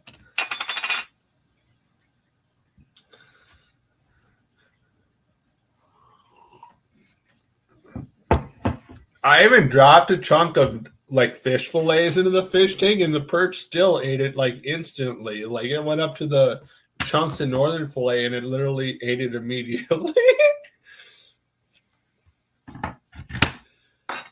Like little perch are so aggressive. It's fun on the if you can go to the prairie lakes in North Dakota or South Dakota where there's bigger perch. Like it's so fun to catch them on jigging spoons because they literally will just come in. They're not like Lake Mendota perch where they're picky.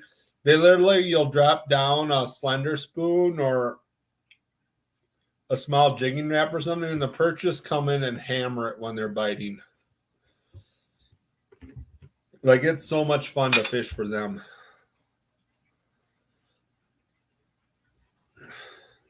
I haven't even went to any good perch lakes this year. Like, I think the biggest perch I caught was like 12 inches to the ice, but even the perch in the few places I fished were really aggressive. But yeah, I like catching perch to the ice. Perch are not that particular about temperature. How are 8 people in my live stream? I guess one of the people in my live stream is me. And I have live stream for an hour and a half. Well, my view time will probably go up. I should go live more often, I guess. I have a hard time. I have really bad social anxiety, so I have a really hard time going live unless I'm drinking. I shouldn't say that, but it's true.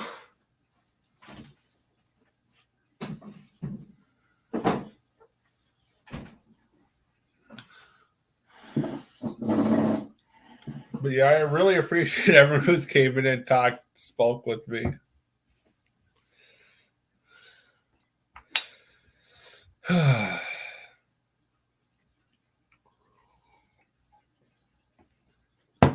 Hopefully I'll be out open water fishing and catching some big fish soon. I don't know how big. That one lake I've been ice fishing mostly the fish. That one bass I caught was 20 inches. I don't even know. I didn't post that video of me catching it. I think I posted a video of me on TikTok of me posting it, catching it, but not on to YouTube. I was thinking about editing that tonight. It's not going to happen anymore, though. Yeah, I don't know why. This is really weird with me, though, but I've came to realize it. But, like, it might have helped. I was working in the dining center at college. But when I was in my undergraduate in college, granted, I would get wild at parties, but I had no issue. No, I didn't finish the handle. I had like less than a quarter of a 175 of booze left. But granted, I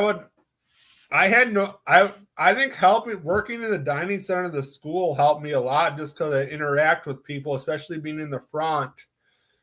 But I am like so scared to interact with new people and so forth and chat with them. During my undergraduate, I had no issue making friends or interacting with people, but I don't know. Since then, I have completely failed to make new friends and interact with people. And now, I don't know, my social anxiety has gotten worse as I've gotten older, though, too. Like, since I moved here, I don't know, I find every excuse possible not to go out and interact with people. Like, if I run into a person when I was out camping, elk hunting, or if I'm out at the boat ramp or ice fishing, I'll talk to them for a long time and have good conversation with them. But, like, I'm really scared just to go to places which is unknown and try to meet new people. Granted, I don't know. If I go out and talk to people, they'll talk to me if I start talking to them, or some people will at least. But I've just really struggled to make new friends since I started, since I got out of my undergraduate degree. It's mostly my fault, I think. I don't know. I'm super critical of myself. I'm very far from perfect, but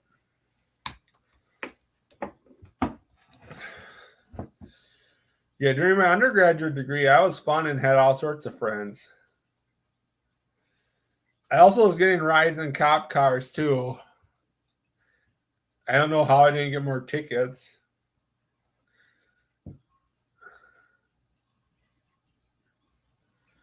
Yeah, that makes sense, Steve.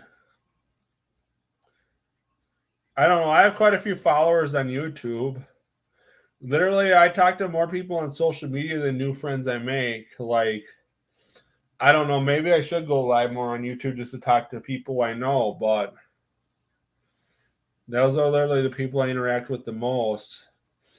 I just have not been very outgoing and doing things in communities or going out and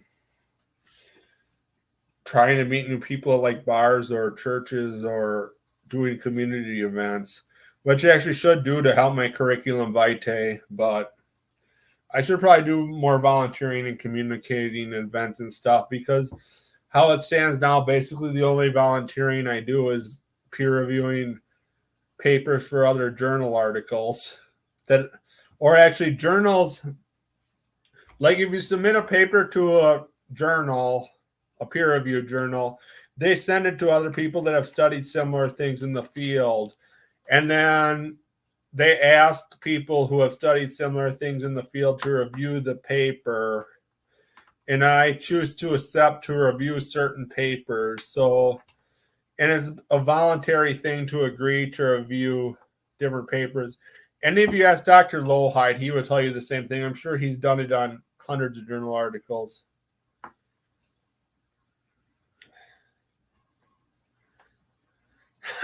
Let the perch eat it. Yeah, I wish I could do that. That's not going to happen, though. That perch.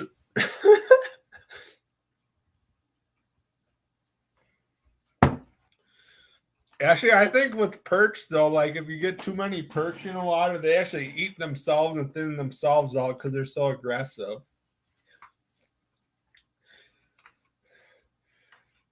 Even in Wisconsin, though, I noticed there were some lakes in northern Wisconsin, which this last year when I was in Wisconsin, I went to some lakes where we had. I really appreciate you, pal. We went to these lakes, which are kind of shallow for northern Wisconsin, and they winter kill, and they had. I think we had caught bass from them previously, but there was also perch in them, but we had went to them and like I went there fishing this last year and like there's like 8-inch perch or 6-inch perch and they're like chasing Maps 3s and just hitting bass spinners that you cast a fish. Yeah, no, I've really struggled with social anxiety. I don't know. It's just weird to me that it's gotten worse with time. Like I definitely had social anxiety when I was in middle school, high school, and now, but it's just gotten worse with me with time. Like other than not getting to know people once I moved, like when I was doing my master's degree, like I struggled to get to know people during my master's degree, but I was basically constantly working on my research. But then my anxiety got to a point during my PhD work where I couldn't even work on my research, and I started addressing it. And my anxiety just continued to be really bad since. And I have tried a ton of medications and done therapy with counselors to try to address it. I wonder if the fish will eat a cracker.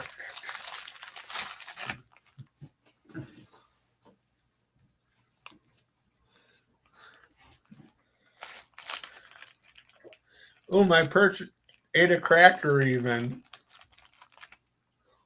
Or tried to eat a cracker. It's ridiculous.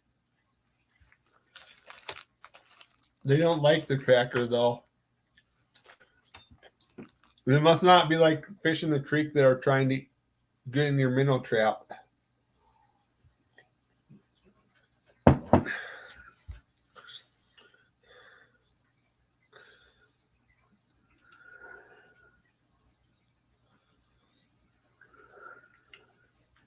Yeah, no, I completely like doing introverted hobbies. Like, I love going fishing in the middle of nowhere, like wading up the creek in the middle of the driftless, or just hiking around in the middle of nowhere in the range all day. Like, to be honest, like, it's not very fat. You can't even see it through my dirty fish tank, but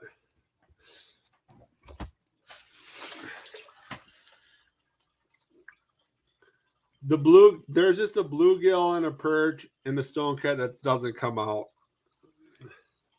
It's not that fat. It's only like a 6-inch perch. It is definitely the fattest fish in there.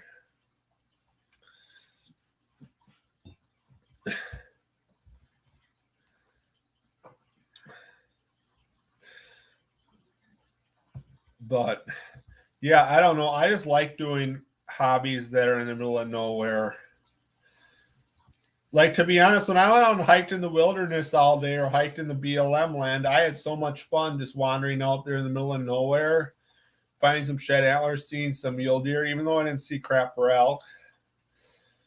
I enjoyed that. But it's just how I am.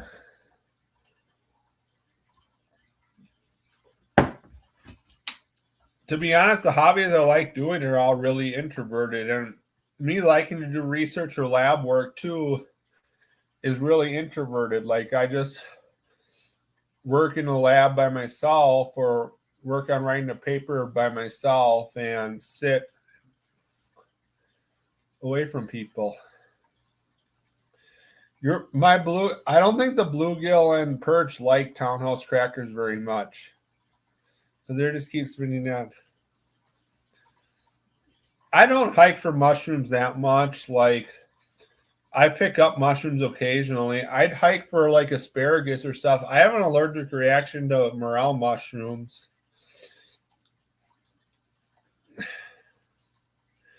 Farm raised perch, catch and cook. I'm not going to eat the perch I have in here. Like, when I move, I'll probably just let it go where I caught it. But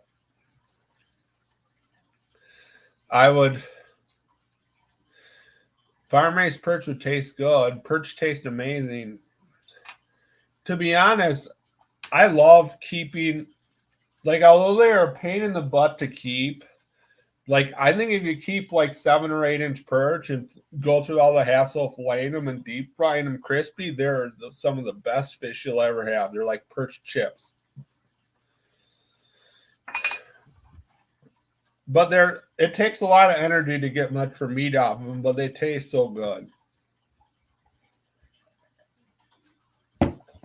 Like, each water body, though, perch get to a different size. Like, certain places, perch will get really big, but a lot of other lakes, perch only get, like, the largest female perch you get is the biggest they'll get. Like, if perch start becoming in stunted perch lakes, perch start spawning when they're like 5 or 6 inches long. But in lakes where there's like the perch don't have a very high density and are really productive, the perch won't start spawning until they're like 10 inches long, and the perch will get huge. So because of how the perch life history, the larger perch are the ones that are female, and the smaller perch are the ones that are males when you consider age. So in lakes where perch get big, like, the female perch will be like 9 to 12 inches or something. But in lakes where perch are stunted, the female perch will be like 6 or 7 inches, and the male perch will be like 4 to 6 inches when they're adults. So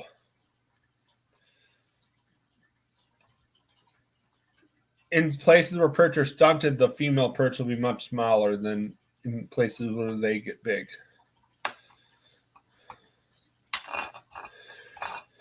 In the one dredge pond below Fort Peck, like I was marking fish the one day, and like my locator, I was marking fish, and then I dropped on my underwater camera, and it looked like a fish tank of baby perch, and then all of a sudden I caught a 12-inch perch, and then all the little perch spooked out. So there must be a few larger perch in there, but I don't know how perch are. Like some lakes will have a lot of big perch. Some lakes will just have a couple big perch and a lot of small perch. It just all depends upon the lake.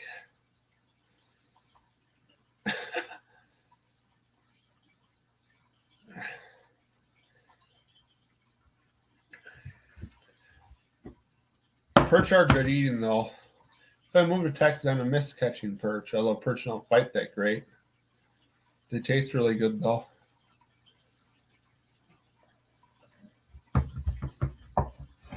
They're fun to catch ice fishing though, because they bite well through the ice.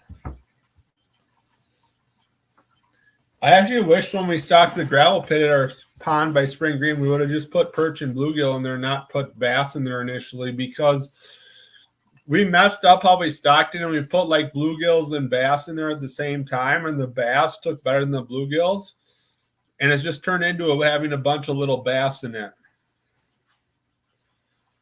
and not that many bluegills, which is unfortunate,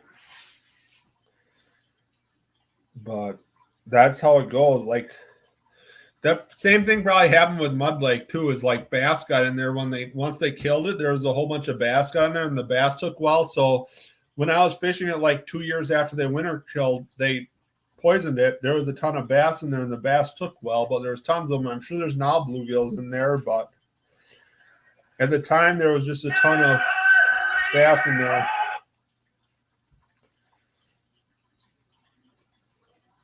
Do I still have what? My dad still has the land where we have a pond. They did this thing where they have like a vacuum and they suck the sand out of it really deep, and it's gotten really deep, and I think the fishing got all messed up in it because it was starting. They had dug it down to like 20 feet deep, and it was starting to get good weeds in it and getting some structure from like beavers dragging brush in that was going along it and stuff. But then they vacuumed it to where it got like 40 feet deep, and it got rid of most of the weeds and structure. And I think it completely changed the fishing and messed it up again. I haven't fished that pond in like 3 years. So I didn't know. It was really overpopulated with bass, and we were trying to keep a bunch of bass out of it to thin it out. And I don't know if it even worked that much. But we initially stocked it, and it had a bunch of big bass in it, but then all of a sudden it got a lot of bass in it, and then they got all small. And then it had some bluegill and crappie in it, but all the bluegill and crappie in it were big ones. But then I don't know how it is now. I'll be back in a minute.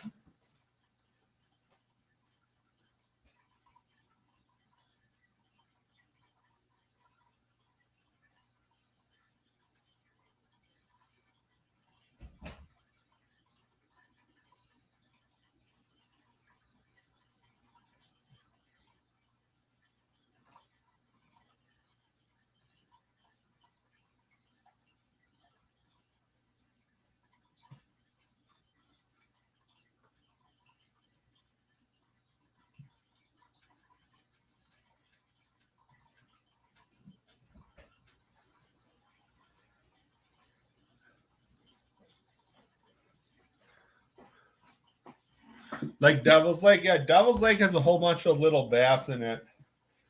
Devil's Lake has good side. The bluegills in Devil's Lake are good, but there's a whole bunch of tiny largemouth in it. I fished there in a long time.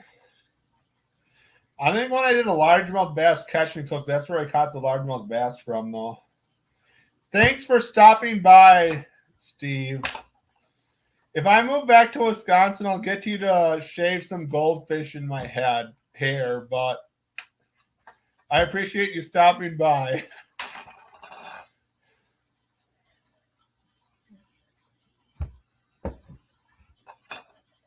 Yeah, I don't know. For some reason the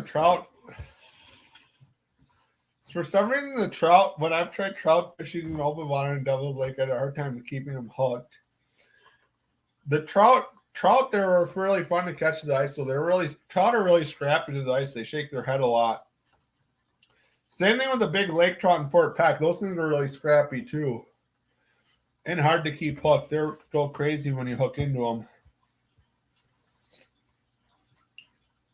It's the same reason why I like when you're casting spinners for trout, your hookup percentage is so low, because I have days I'll be out wading streams and I'll hook into like 50 fish and I'll catch like 10 of them. But they all shake their heads really hard and throw the hook.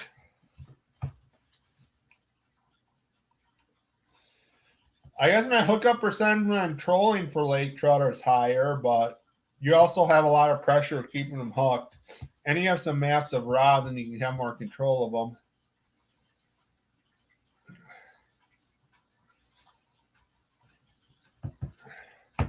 The trout are getting bigger in Devil's Lake. I guess when I fished there, the biggest ones I caught were like 15 inches. Like the size of the good sized ones you catch out of the creeks.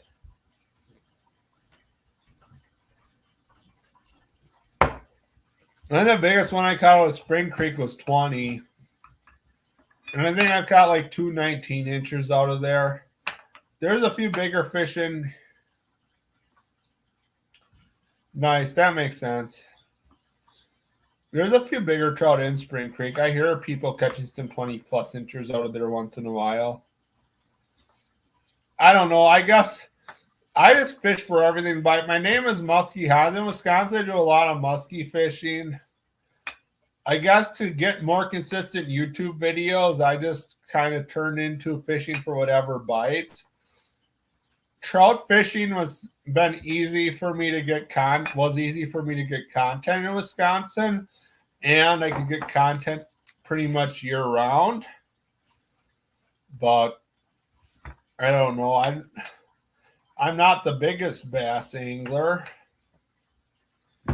I guess I'll have more bass videos when I move to Bushland, Texas, even though I don't even know.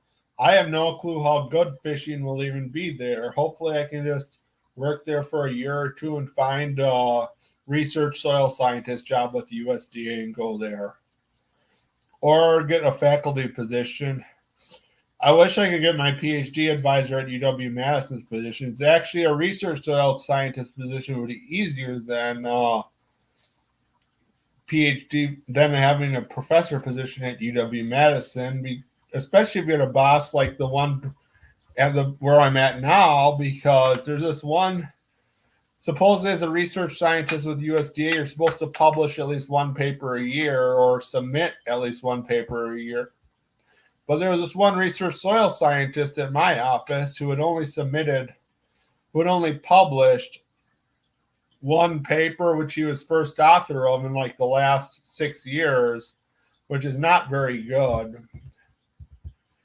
I would easily publish more than that, but that's me.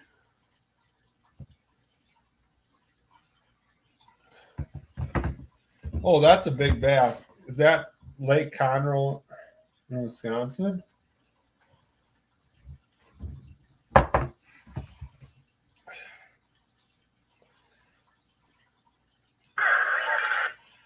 I caught a 20-inch bass to the ice like 2 weeks ago.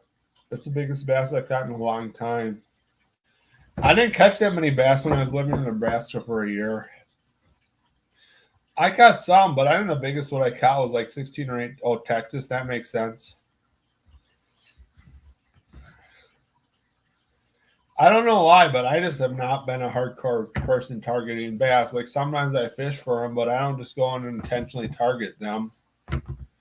I have bass tackle. I keep bass tackle in my boat. I just don't use it a whole lot. Since I've been in Montana, I basically just mostly target walleye. And when I go to Fort Peck, I've mostly been targeting walleye or lake trout. If I go there in a week or two, I'm just going to troll and... Cool. Good for him. I am just gonna troll up shallow and zigzag in and out and try to change speed a lot and figure out what speed the fish are hitting at, and probably catch lake trout or walleye in northerns. I guess I'll find out if I go there. The ice just went out there, so it'll probably be until next week, and unless it's supposed to be a wind blow next week, and before I go there. But hopefully I can get some more lake trout before I move to Texas, because I like smoking lake trout. I don't know why I got onto this whole trolling for trout and salmon shit. I like trolling for trout and salmon. I have no idea why I like it, but I do. On Fort Peck last year, I got a whole bunch of lake trout trolling though. I think lake trout is really good smoked though. Like if you soak it in some brown sugar and salt, and then smoke it. I really like lake trout smoked. Muskie Slayer Outdoors, I'm doing good. How are you doing? Thanks for stopping by. I don't even know if I'm subscribed to you. You probably catch way more muskies than I've been doing. No, so I guess I'll tell this silly story about going to Big Green Lake, because I think it's the only time I've ever fished on Big Green Lake. So I think I was like 9 years old or something, and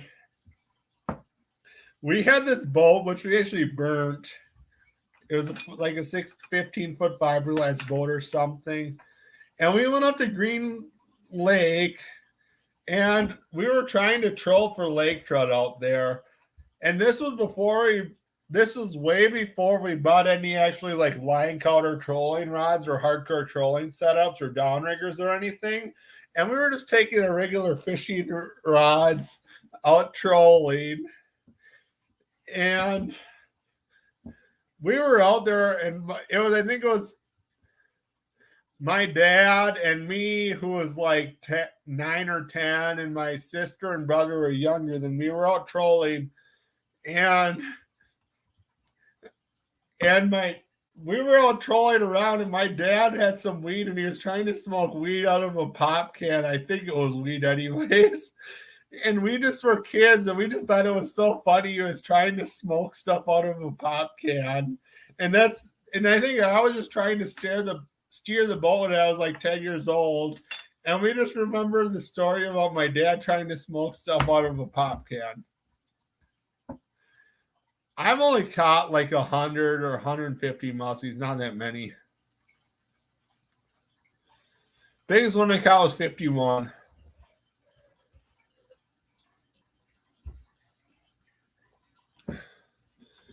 I wish it was better. I haven't really lived by muskie fishing water the last 2 years that much even.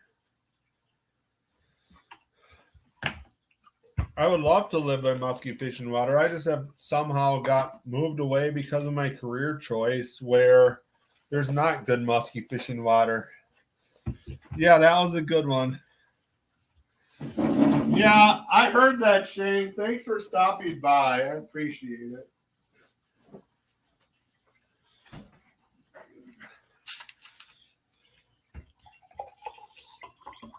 I think the ice is gone here too.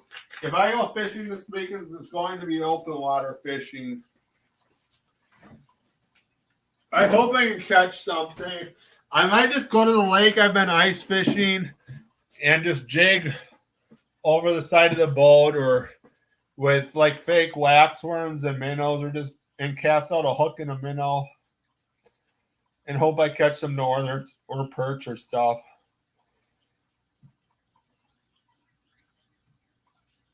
Or maybe just cast some spoons or spinners or stuff, crankbaits up shallow, and I'll probably catch some pike on them. I don't know how deep or shallow the pike will be. I guess the water temp is only going to be like 40. I guess I'll take my boat out and try. Or I go on the river, Yellowstone, I can fish for some walleye. I just don't. Yeah, through the ice. I have not fished Wabisa that much, to be honest. I don't think I've ever caught a muskie out of Wabisa. I think I've caught northerns and bluegill and like perch and bass out of Wabisa. I've not fished that much on that lake though.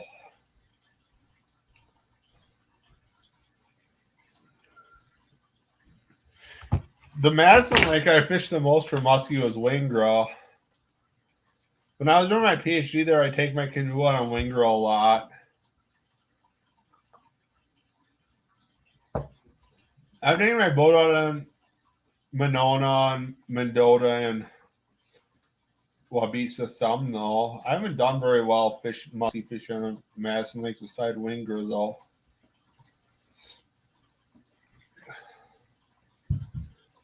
I don't know if I just suck muskie fishing them or like Lee Tolkien or whoever's with today's angling and Madison angling adventures or stuff just knows it better, but I just could never execute on Wabisa or Monona.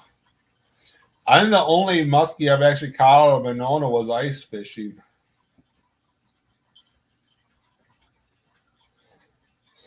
Yeah, no, there's a crazy amount of muskies that go up by the dam on Wingra. I fished them. I don't think I've ever actually caught a muskie out of Wingra Creek. Do I have a lot of follows on Wingra Creek, but I don't think I've ever actually caught one out of there. I caught a bunch of. When I would try fishing for muskies below Wingra Dam, I catch northerns. But yeah, I got a bunch of follows below the dam.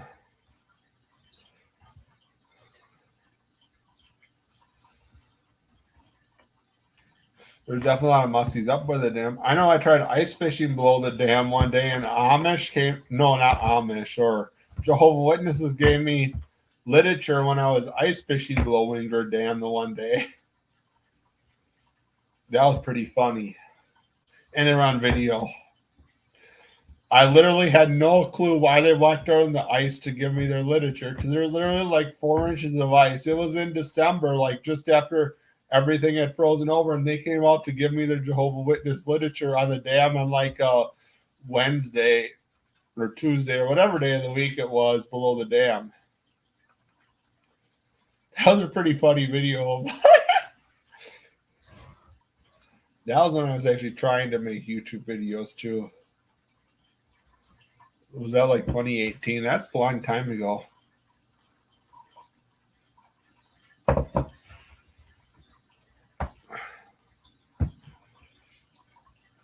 There's a ton of bluegills below Wingra Dam, though. I know when I fished below Mendota's dam too. There, I caught a ton of bluegills at the canal or Yahara River between. One summer when I was dating a chick that lived in the east side of Madison, I would go below the. Yeah, there's definitely a bunch of big muskies in there.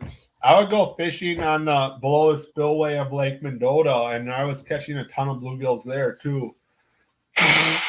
Because so many people would fish there, though they didn't want to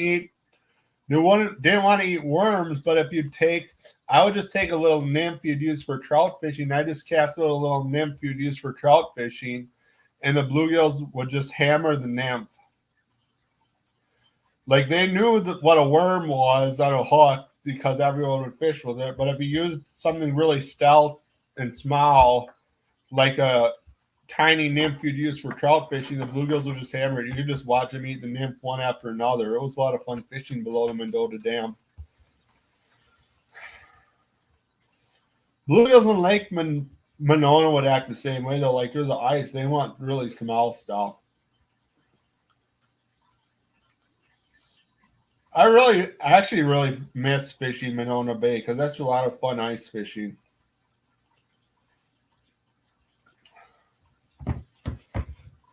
But I haven't fished Monona Bay since 2019? That's 3 years ago already. Wow, that's a long time. Unless I get a small chance of getting that job at UW-Madison, I probably won't be fishing there for a while.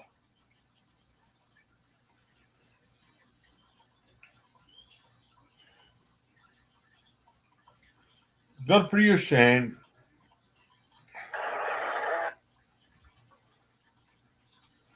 I don't think I've ever caught any walleyes fishing them. I don't even think I've ever ice fished Lake Wabisa.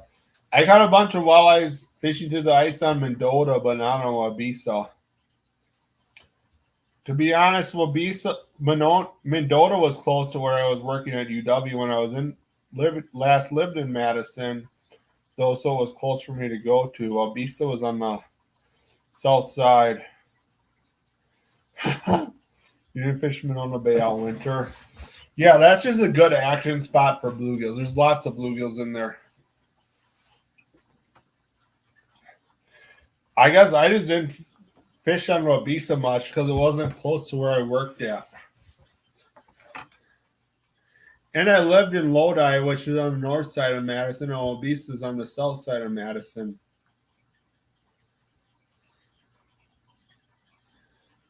I guess if I would have known there, like if I would know there was a good muskie bite on Wabisa or know where the muskies were at on Wabisa, I would have went and fished in Wabisa, but I just never was on a good bite on Wabisa or was told where a good bite was at on Wabisa, so I just never got a confidence there. Yeah, I fished on Monona Bay a lot, but Monona Bay was literally like 5 minutes south of where UW is. It's so close to UW. And it's really consistent. Like you just gotta know, like some days the bluegills want a bigger or smaller jig on Monona Bay, but it's really consistent. There's always fish in there. Like there's a few days you go there and you only catch 5 fish in 2 hours of fishing, but most days you catch a whole bunch of fish. So that's why I would always fish there. Lake Mendota was inconsistent though, because I would like walk out from the parking lot I parked at on west of the Union, it would be west of the Union. I think it would be west of the Union. And there was not consistent fish there. And I would always go to Monona Bay fishing because out from where I parked by the soil science, it would be north of the soil science building at UW, there was not consistent fishing there through the ice. So I would frequently go fishing on Monona Bay.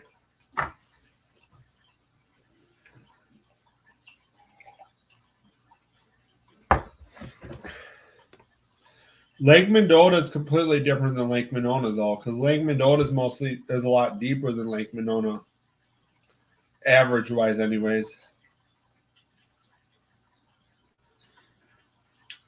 The last muskie videos. I think the last video I posted of me catching a muskie was in somewhere in northern Wisconsin.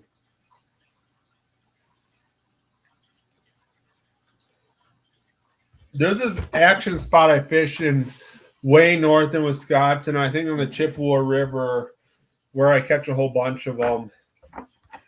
The last summer when I made a long trip to Wisconsin, like a week or two between jobs, I went fishing in a variety of spots in Wisconsin. Like I fished in southern Wisconsin some. I went up to northern Wisconsin where we used to have always fished as family throughout life, and I fished by Stevens Point where I did my undergraduate degree.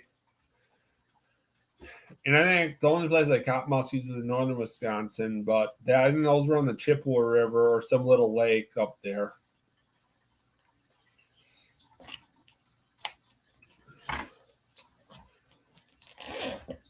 There's definitely muskies in the Wisconsin River, though. I think I tried muskie fishing by Stevens Point where I caught a bunch when I did my undergraduate degree, but I didn't catch any there. I had one follow.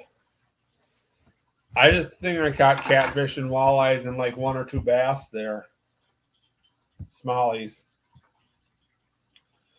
Steven, who was just here, knows Stevens Point well. He went to school at Stevens Point with me. There's good fishing in the river there for catfish, smallies, and walleyes and muskies.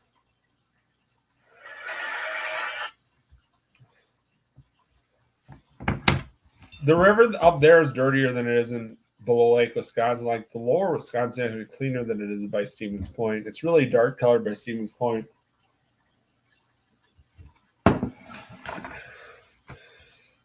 But there's a lot of smallies and channel cats and walleyes and muskies there. There's no saugers up there for some reason. I don't know where the sauger start to slow. I don't know how far upstream the sauger population goes in the Wisconsin River because there's like no saugers by Stevens Point. But below Prairie du Sac Dam, there's a lot of saugers. But like where I live on the Yellowstone River, which is in the Missouri-Mississippi drainage too, supposedly walleyes aren't even native this far up in the Missouri drainage, but saugers are. So I have no clue what the native range of sauger and walleyes are in the rivers. Like I know walleyes are native to Wisconsin and Minnesota, so all the upper Mississippi drainage has sauger walleyes, I assume, and probably some saugers. But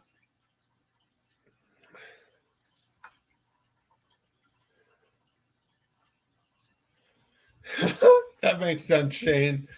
When I was ice fishing on Mendota, I think it was the same way. Like a lot of the walleyes you catch are just short, and you kill some of the walleyes too, because you'd be perch fishing and you set up, drop down a minnow. Like I don't know how. I guess my perch fishing technique might be different than yours, but when I perch fish, like I'll drop down like a hook and minnow through the ice, or I'll drop down like a jig and wax worm or jigging spoon or something more aggressive. Like if the perch are being picky, they'll only hit a jig and wax worm or jigging spike. But if they're aggressive, they'll hit a jigging spoon or hook and minnow or stuff. It all depends upon the day. But you catch walleyes out of like 40 or 50 feet of water on Mendota that were too small, and you kill the things because you pull them up from so deep. But yeah, no, that's the same thing in the lower Wisconsin too, is you catch a whole bunch that are just short of legal.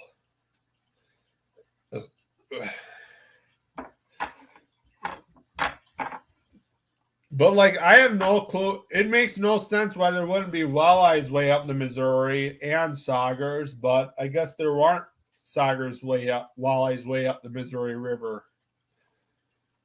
But that's just how it goes. But like Lake Oahe, Lake Francis Case, Lake Fort Peck, and Lake Sakakawea are really good for walleye fishing. Thanks for stopping by, Ben. I appreciate you so much.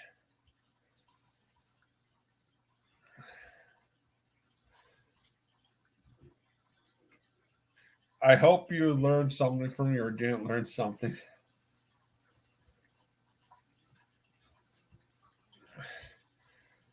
I still keep Snapchatting you. I'm surprised you were here this long. I'm surprised your wife put up with it.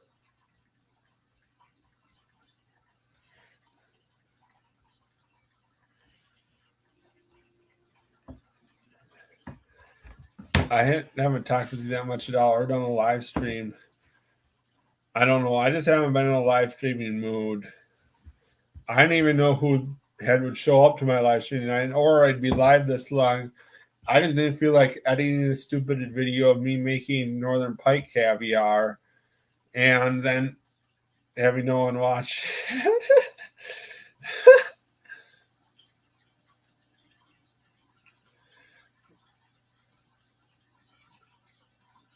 Yeah, all those nice smallie lakes. Yeah, there's smallies in them. That's big muskie. I fit like how in the one lake right just outside of Omaha, Nebraska. I caught a 44-inch muskie through the ice, and I pulled it through a 6-inch hole. I don't know how I pulled it through a 6-inch hole. It was a really nice fish.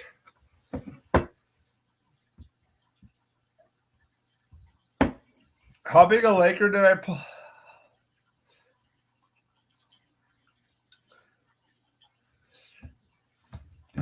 I would say muskies don't fight better than smallies to their size, but I don't catch that many smallies to the ice, so I don't really know. I only have caught like 2 or 3 smallmouth bass through the ice. So I guess I don't really know exactly how they even come up through the hole.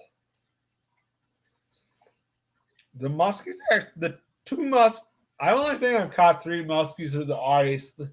In Nebraska, it was legal to use crappies as bait. So on this reservoir where there was muskies, I would catch crappies and use the crappies as bait on tip-ups, and I would just clip the top half of the tail off the crappie so they wouldn't set your tip-up off. And then the muskies or northerns would hit the crappies and you catch them on crappies as bait. Yeah, smallies are really good fighters for their size.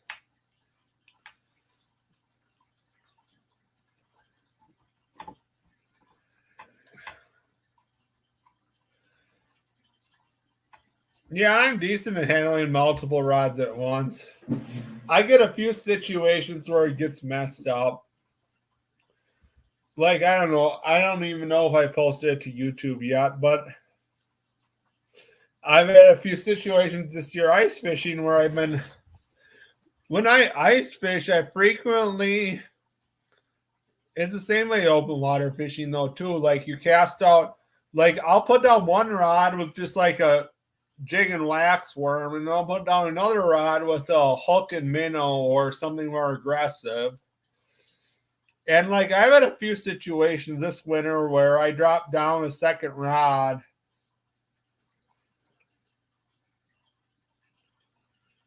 Yeah, it's definitely out deeper in Mendoza in the winter, especially. The fish sit out deeper there. But I have situations where I'll have done multiple rods and like a fish hits, a big fish will hit one rod and it just takes me right into the other rod and it gets tangled up. Like I'll be swearing and cussing and carrying on and have tangles, but I usually can deal with the situation. Once in a while, we'll get some tangles going on. The other day, I had this situation where I had a good tangle going on. I don't know, recall if it was a catfish one or a northern one, but I had one rod out with where I was jigging for bluegills, and another rod out where I had done a hook and minnow, and I think it was a northern hit or maybe it was a catfish hook. Maybe that had happened actually twice, but I think it was a northern and a catfish hook hit my minnow that was down on off bottom, and it just took me for a run, and it like spun me around in circles. It took me around for a long time with my jig rod, and then it hooked me into my other rods. That stuff happens. But you just got to be able to clear lines really fast when you hook into a big fish. Like if you go below the Sock Dam, like right now, walleye fishing, and you have down your, I guess if you have down an anchor, you need to pull your anchor too. But like if you hook into a big fish, it's usually a sturgeon or paddlefish there. But like if you hook into a big sturgeon there, like granted, you should not try, like you're not supposed to try to land a sturgeon or paddlefish anyways there now. But if you hook into one of them, like the only way you're going to land the thing is to clear all your lines. Like if you're just catching little walleyes, you can fish a whole bunch of lines and just, hey, Jello's random channel 4182, thanks for stopping by. But you can fish a whole bunch of lines if you're just catching little walleyes. You just yank them right up and they don't even fight that much. But if you hook into like a 40 to 60 inch sturgeon or a paddlefish or something, they fight like crazy. And it's like the only way you're going to land the thing is to clear all your lines, use the trolling motor to navigate to between boats and fight the thing forever. That's just how fishing goes. Thing is, you just got to know how to work your drag. Like, if you hooked into a big fish, you just have to know you have a big fish on and just work your drag and get your drag to work right. Like, I've caught so many fish on light tackle and so much, it's like you just need to have a reel that your drag works well and be patient with fighting it. Like, if you have a reel where drag doesn't work well on, you're screwed if you hook into a big fish on light line. Like, I've caught tons of 10 to 20 pound fish on 6 pound line. But you just got to be really patient in fighting them. I guess I shouldn't say that either, though, because I always use cheap tackle and reels, and I post all these silly, cheap reel reviews on my channel. I guess I don't get bit snapped up that much. 100-pound grouper, I would love to catch a 100-pound grouper. It'd be crazy. So do you go grouper fishing off of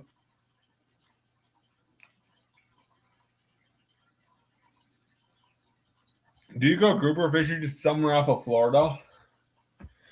Because I know down in Florida when I was there, they were always out cooking up grouper fillets and so forth, but I've never fished for them.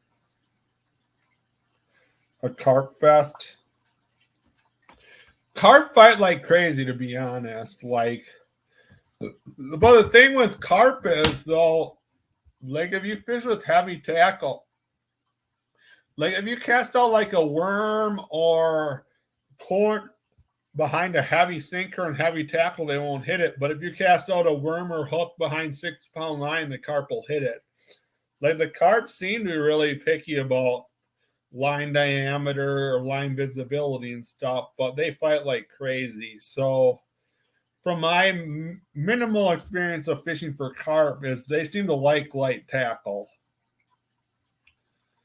but they fight like crazy. So it's like if you're by where there's a lot of carp, like if you just cast out a hook and worm or hook and a couple pieces of corn on 6-pound monofilament, you're going to catch way more than if you cast them out on 20 or 30-pound monofilament or get bit way, way more.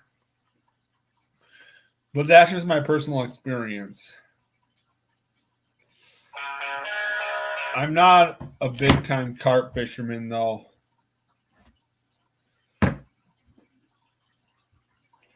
Carp are fun to catch, though, and I guess if I end up having to fish in the Canadian River, I'm probably going to mostly be catching carp and catfish and shit.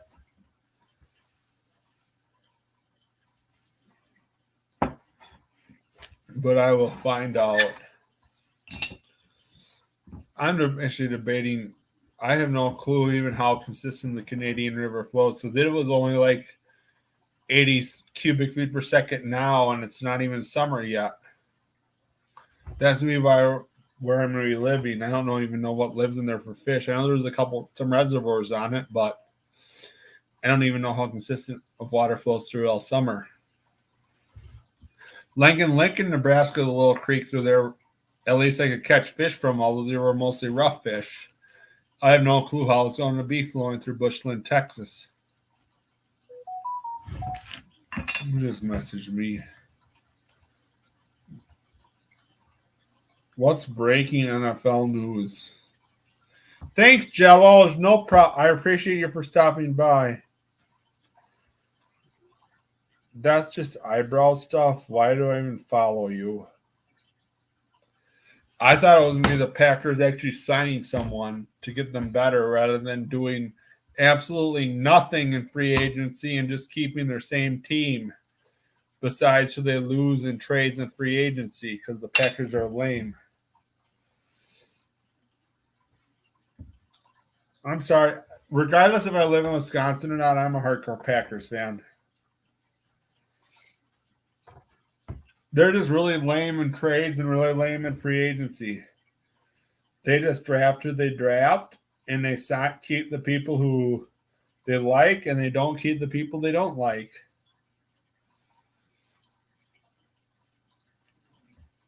They're a pretty boring football team to follow, actually. Like, the reason they don't win any Super Bowls, they don't do anything bold, and they haven't done anything extraordinary to get better, but they're just a team that drafts people that they think is fit, and they sign the people that they draft that they like, and they don't sign the other people. Yeah, it is always more fun fishing with light tackle. I love catching fish on light tackle. Like, to be honest, like if I'm walleye fishing, I almost strictly use For jigging for walleyes, or my best thing for live bait fishing for walleyes is like 6 or 8 pound mono, and I just drop down like a hook or minnow and or like an 1/8 ounce jig and minnow and just drift around with it. Or just leave it sit on bottom. That's what's catching the most small walleyes for me. I guess I don't bass fish that much. I guess if I start doing a lot of bass fishing, I guess if I'm Senko fishing or stuff, it all depends upon how much cover there is. Like if there's not that much cover, I can get away. Not that much for weeds, I can get away using light line, but there's a lot of weeds and crap I have to use, or brush and stuff. I can have to use some like 10, 12, 15 pounds.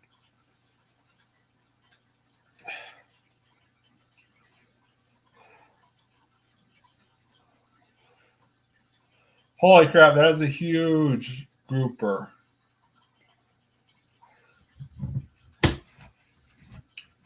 Who's that chick I followed up there? Like Brittany something? There's this chick I follow out of Destin, Florida on Instagram. I think it's Brittany something. She's really attractive, but not something I'm going to get.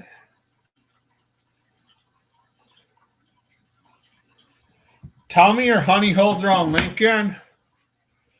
Wildwood Lake, East Twin Lake, below the dam, just north of whatever stadium where Corn Huskers play, by the sewer plant, just north of just south of Cornhusker Avenue.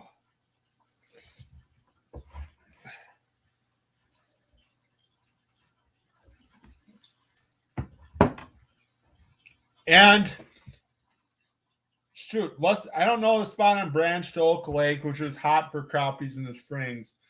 It was on the west end, but the south side, like area 2, I think. Just take a kayak or boat and just fish up in all the brush.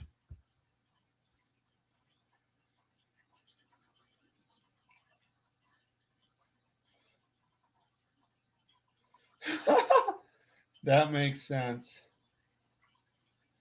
I kind of mix a species out of Salt Creek. It all depends on the time of the year. So there was like just north of the dam on East Twin Lake. There was a spot I take out in my boat, and I would catch my limited crappie like every time there in some brush. But I had a boat. At Wildwood Lake, I did good sometimes, but not others. But I had a boat also. Same thing with Branch Oak, but Area 2 and Branch Oak. Yeah, they better get like 2 or 3 receivers in the draft. Because they need wide receivers so bad. Because they did the only thing I thought more they would do in free agency is sign Marquez Valdez-Scantling. Like, they did everything I expected, only signed players they knew and then played for them.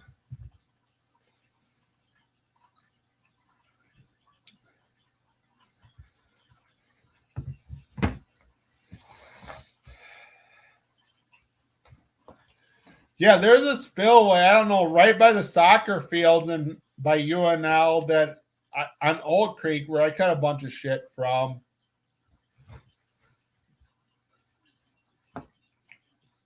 You just park by the soccer fields and walk down to it.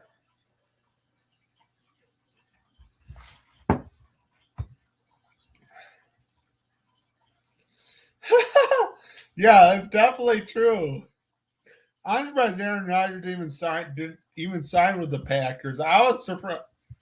I wouldn't have been surprised if, to be honest, the best thing for the Packers' future would have been to trade Rodgers and trade Devontae and get a ton of first-round picks. But they'll have to deal with Aaron Rodgers and hope they draft some good wide receivers so they're decent.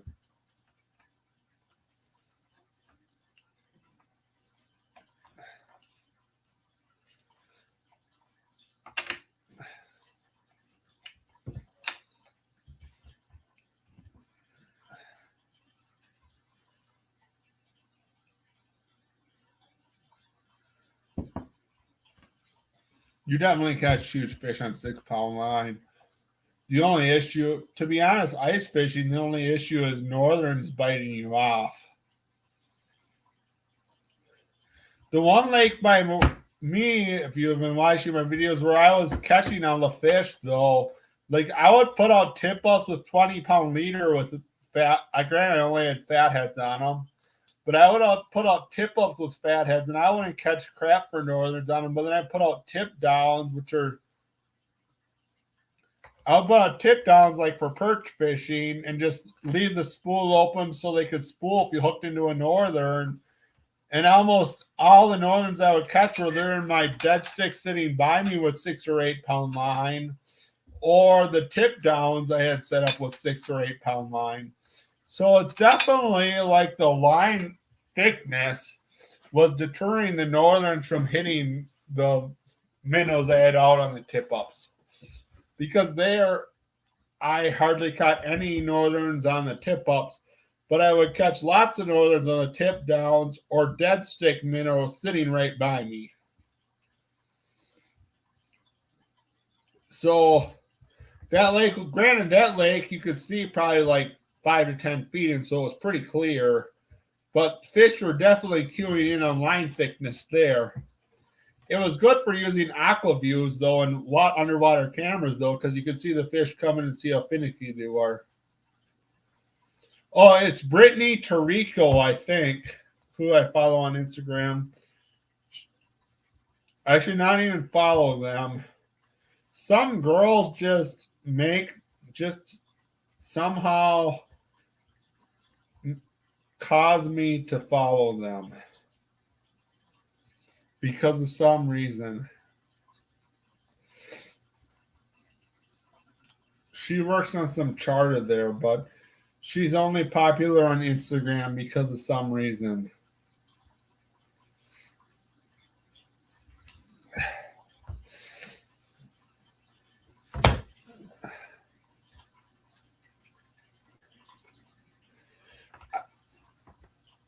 How deep for northern depends upon the lake. Like, if the lake has no weeds or lots of weeds, like if you fish sloughs of the Wisconsin River,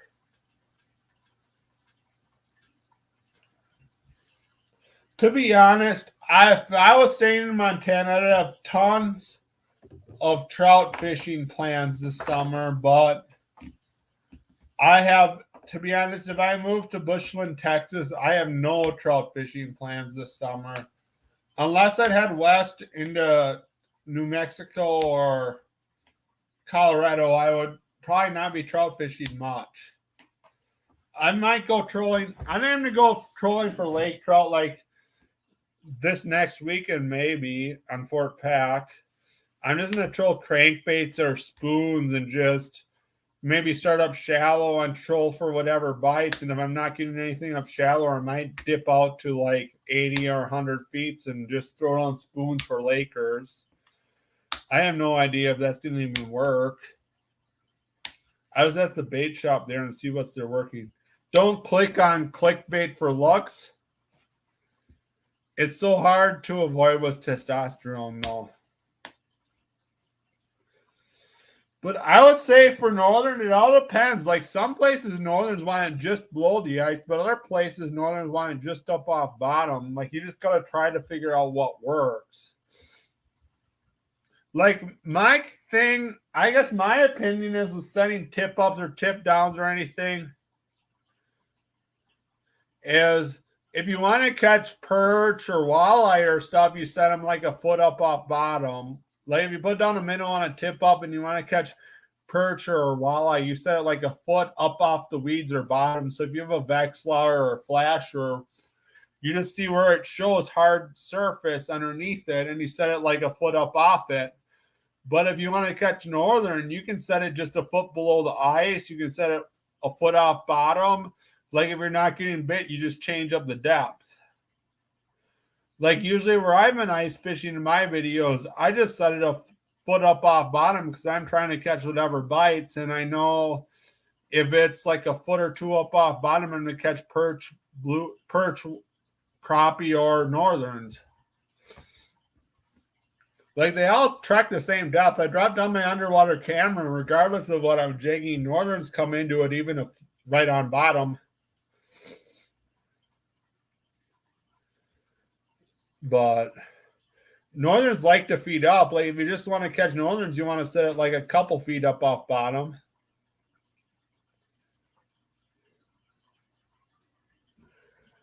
I don't know. You can catch some by Fish Lake. You can catch some from any of the Wisconsin river sloughs offshore. You can catch them from Whalen's Grade on Lake Wisconsin.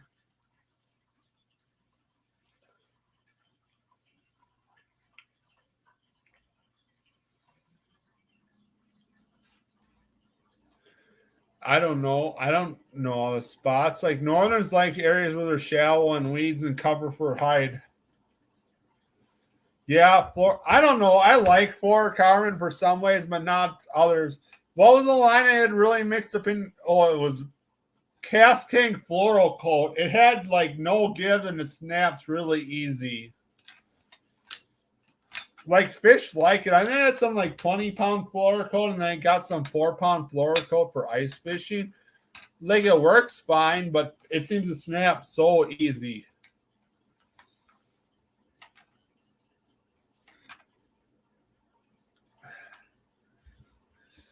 I guess it's just my own opinion of it, but I think I did some experiments where I compared 4-pound fluorocoat to 4-pound trilene, and the 4-pound fluorocoat snapped like 2 pounds easier with an improved clinch knot and 2 pounds easier with Palomar knot when I compared the same knot types.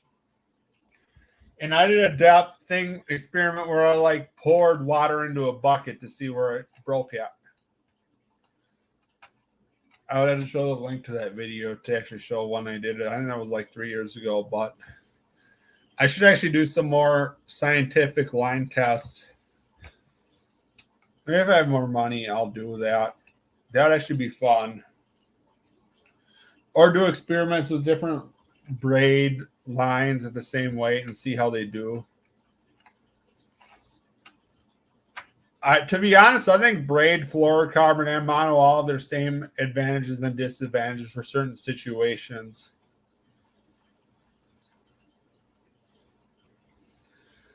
Like if you want baits to dive deeper, braid is better. But if you want to like pull stuff out of snags and stuff, but if you want to be more stealth wise, fluorocarbon is better. And mono has a lot more give in it. Certain situations where you want the rod to have give, mono is better.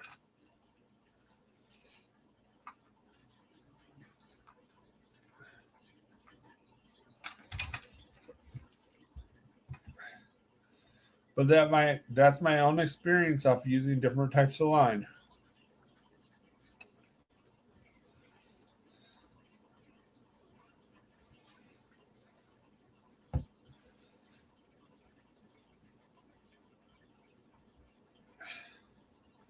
And granted, I've fished for a long time. I'm not the best fisherman, but I sort of know what I'm doing.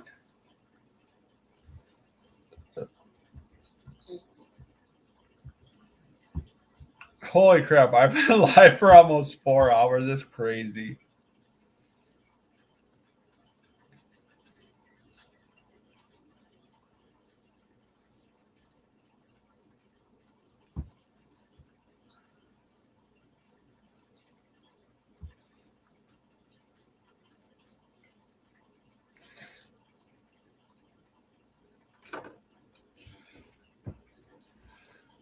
But I guess I just experiment with what fishing stuff has and see what's worse. So you live in Baraboo, Paul? I searched for you on Facebook.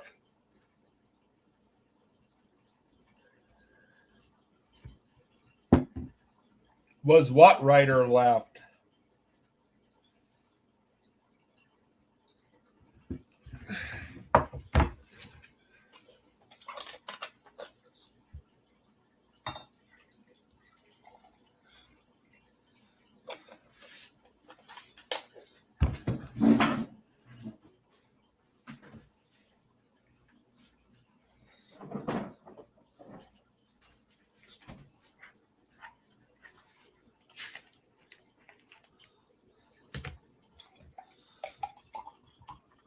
I guess I'm just so impartial to anything that works for fishing or stuff, so I just try stuff. I don't know, nothing hurt me. I just found you on Facebook. Saw you lived in Baraboo and are from Illinois. I don't think I'm friends with you on Facebook. Or YouTube. I just saw you show up tonight in my live stream. And I haven't live streamed in like 2 years. I just haven't been in the mode to live stream for a while. I decided to live stream and I had no idea who was going to show up. And I've appreciated the conversations I've had with everyone tonight and who stayed by.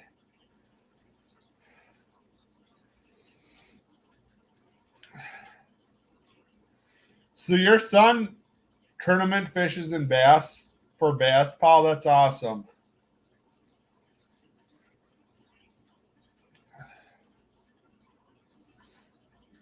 I don't do a whole lot of bass fishing, so you're not going to learn about bass fishing from me, but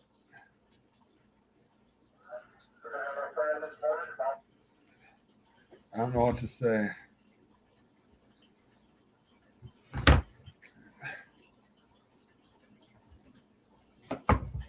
I just fish for whatever bites and post videos of me basically catching and fishing, not even saying what I do.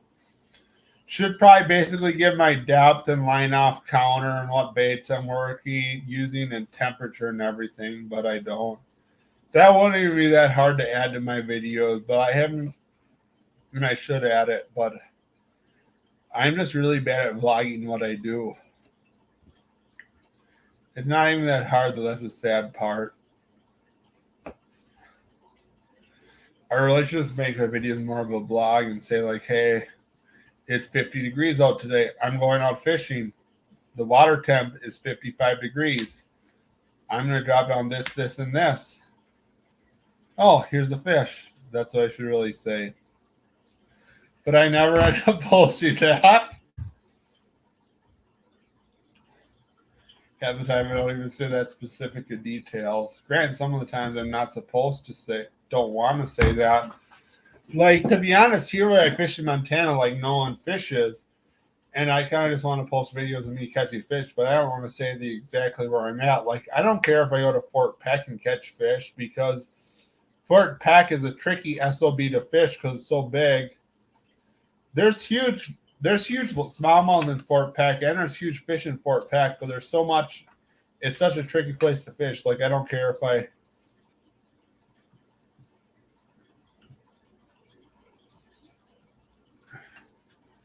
appreciate that, Paul.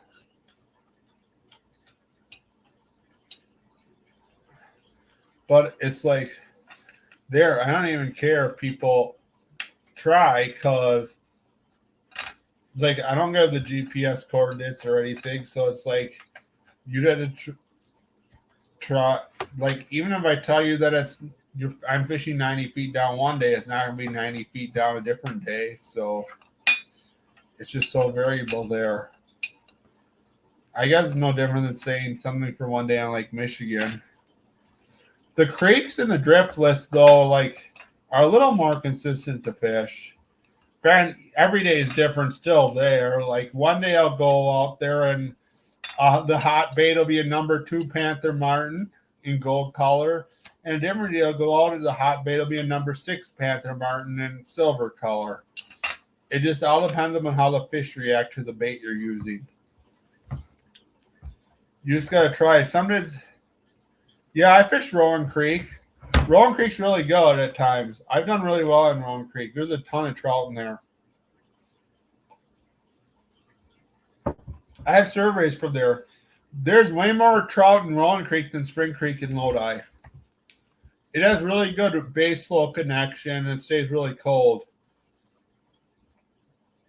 But Rowan Creek, the fish get really picky at times. Like, it gets really clear, and there's a ton of weeds that grow on it, and the fish can get really difficult to catch in there. But there's a ton of trout in there. And the big ones, too.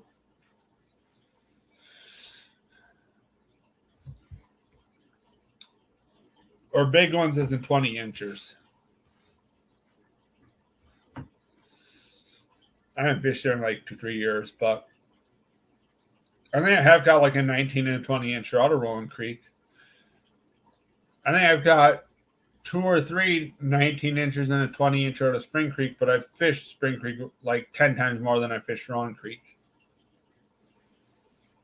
Rolling Creek has some nice deep pools in the lower part of it, though.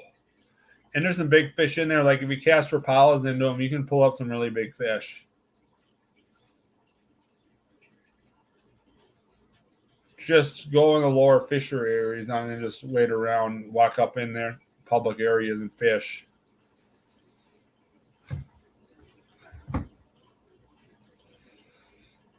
For some reason, I had this longest jinx of catching a trout over 20 inches out of the driftless area, and I finally caught one over 20 inches, like in 2019, after I'd fished there forever. Like I had caught thousands of trout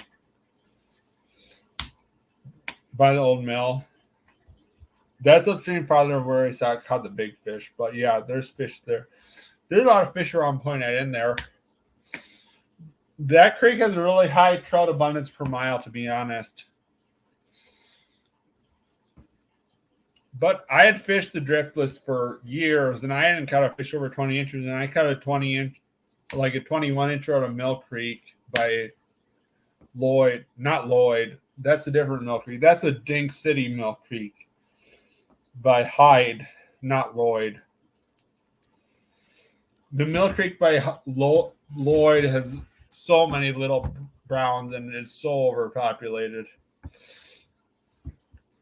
It has like literally the Mill Creek by Lloyd has more trout in a 10 feet wide creek than the Big Horn or Big Hole River has in like 100 feet wide stream in Montana.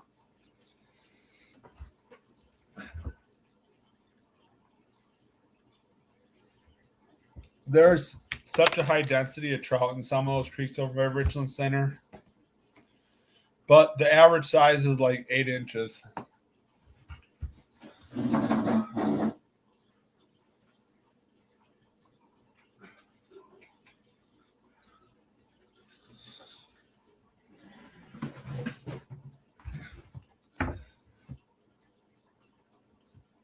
Yeah, I did a lot of trout fishing when I was in Wisconsin. I actually think I got a lot of YouTube following from trout fishing because I did some silly challenge where I guess if I was staying in Wisconsin longer, I would have done it for like Columbia or Stock County too. But I did a Dane County trout fishing challenge where I tried to catch trout out of every stream in Dane County. I think I caught trout out of like 21. No, I was boiling some deer head I found, and I turned it off. But I think I caught trout out of like 22 of the 27 creeks the first time I fished them on Panther Martins, which I showed earlier. I guess I can show them again.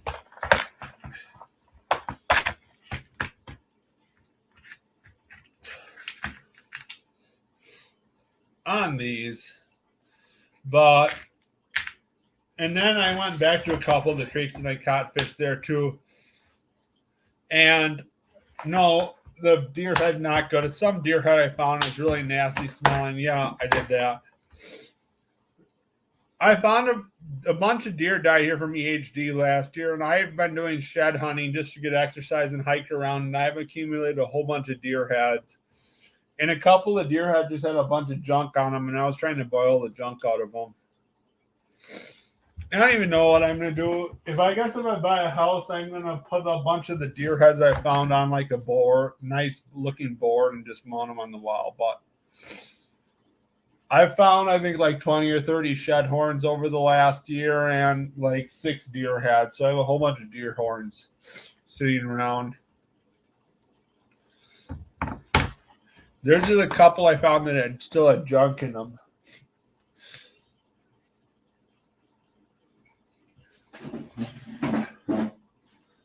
Yeah, I have horns from living deer. I have it from like six or 8 different living deer. Like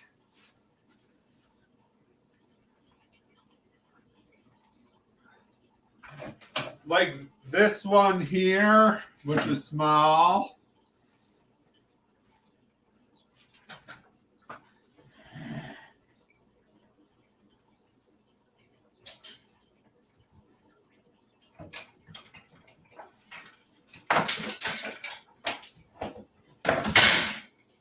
I have the one from this buck, which is small. This buck is an old deer. This is like a 9-pointer with an 18-inch spread, but it has no mass to it. It's a nice buck. I found this shed from that's sitting outside from an 11-pointer with the 18-inch spread. That's super nice.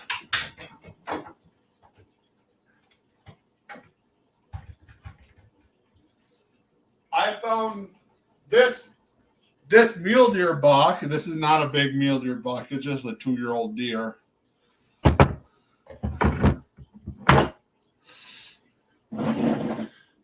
That mule deer is not a big one, but that one whitetail I had is probably like a 5 or 6. That's a 4-plus-year-old deer. It just doesn't have any mass to it. I have one sitting outside that needs to be boiled. That is a 11-pointer with the 18-inch spread, which is super nice. I haven't even shot, to be honest, I haven't shot a buck that big in a long time. Like this mule deer, which is a not big mule deer at all, would be a shooter to me. The mule deer I shot this last year, I'll go get.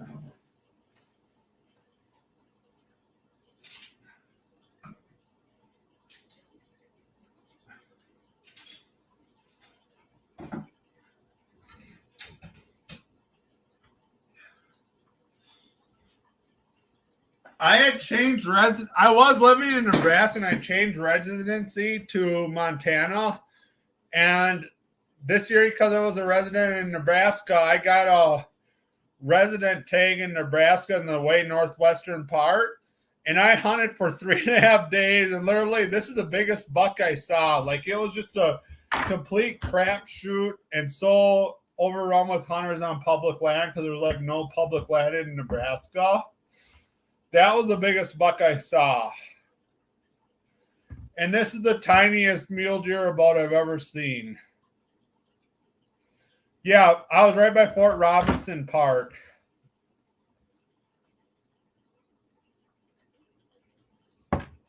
I shot this in the Nebraska National Forest, but same thing. It's right by there. Like, I would have been so satisfied to shoot this mule deer. This mule deer I found in the Missouri breaks in Montana. I also found this shed from a mule deer, which I would love to shoot.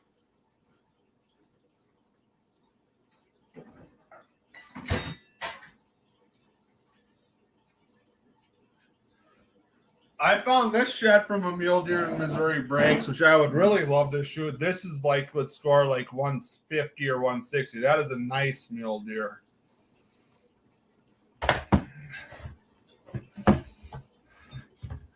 In Nebraska too, there's huge mule deer, but they're just by where there's huge blocks of public private land, or not by where there's a lot of public land.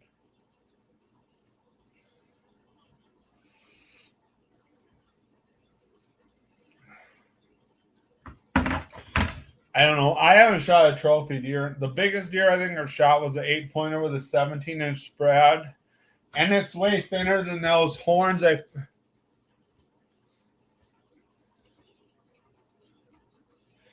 Oh, they actually just changed it so residents could buy tags for out-of-staters. Yeah, Nebraska's selling licenses was a joke. It's completely different than Western states. Like, it's all just for money for Nebraska to make the most money. But when I was hunting there this last year, like literally 3/4 of the people hunting there were from out of state. Like, it would make more sense if they were in like Montana or Wyoming and only allowed 10% of the tags to out-of-staters.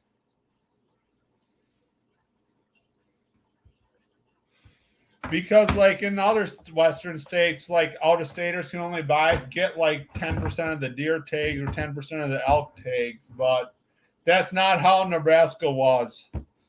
But it was just a complete disaster on public land there because you can hunt for mule deer. And people from, like, there were so many people from, like, Michigan or Wisconsin or Pennsylvania that are hunting.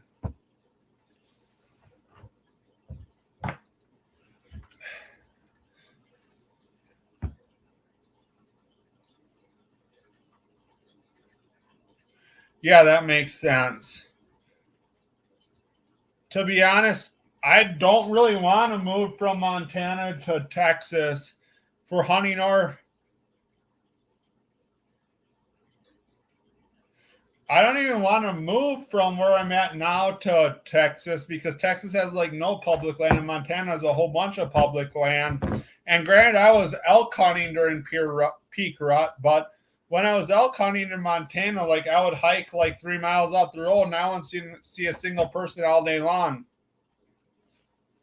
I just walk straight away from the road, but I could hunt all day without seeing a person. But in Nebraska, where I was hunting up by by Crawford, I seen people like 4 miles in at 8 in the morning. Like they must have literally walked 4 miles in before it was light out. It was absolutely ridiculous.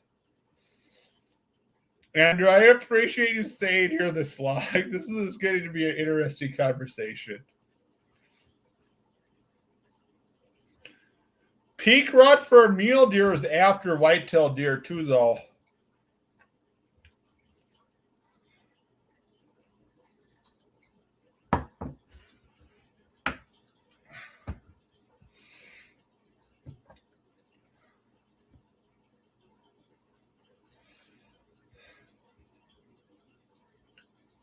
I don't know. I hadn't even shot a mule deer till this year.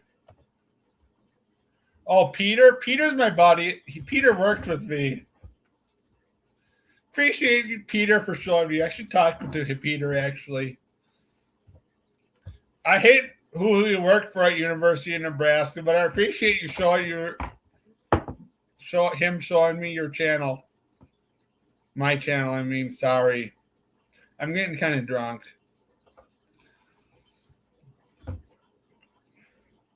Yeah, so in Nebraska, I shot that tiny mule deer and I carried it 7 miles back to my truck. And that is a tiny mule deer. Like I could have easily shot in a mule deer like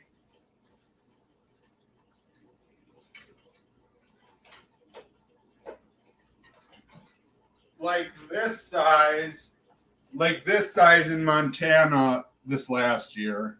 This is just a 2-year-old deer, but I could have easily shot one this size.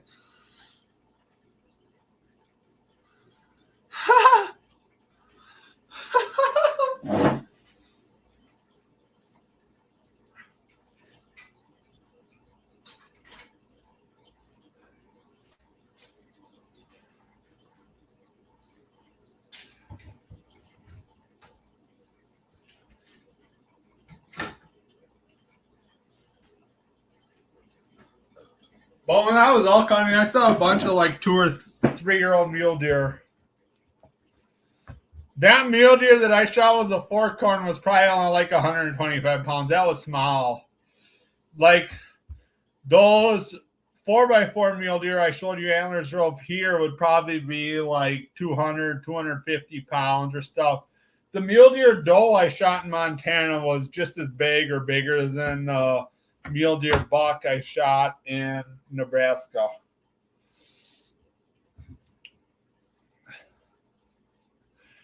The mule deer doe I think I only carried out like 2 miles here, and I was shooting like shit here too.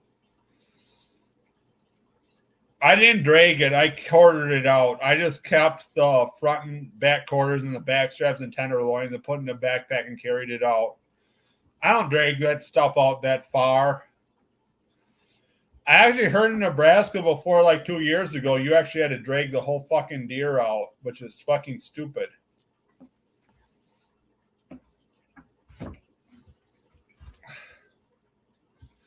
I should see what Peter's even up to, because I should see what he's even doing. Because I think I'm friends with him on Facebook.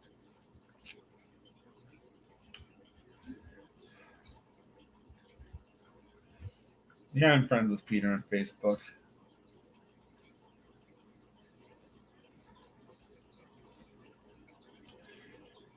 Peter was in Columbia. Yeah, no whales either.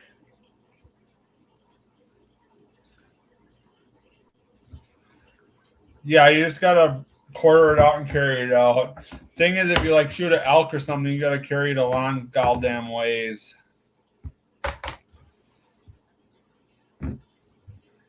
I wish I could shoot a deer this big so bad, or like that one deer I just showed that was like a 9-pointer with a 18-inch spread. I haven't hunted so many hours. That makes sense, Paul. I've hunted so many hours without shooting a buck that big. Last year when I was hunting in Montana, I could have shot like a whitetail that was like a 8-pointer with like a 16 or 18-inch spread. Granted, I didn't have a tag for it and it was in so much brush, but I literally hunted so many hours last year. I hunted for like 15 days last year, and I didn't see a buck that was even close to a trophy. Granted, I shot 3 deer, but they were none of them were big. I've shot in so many deer though, and I haven't shot one that was big.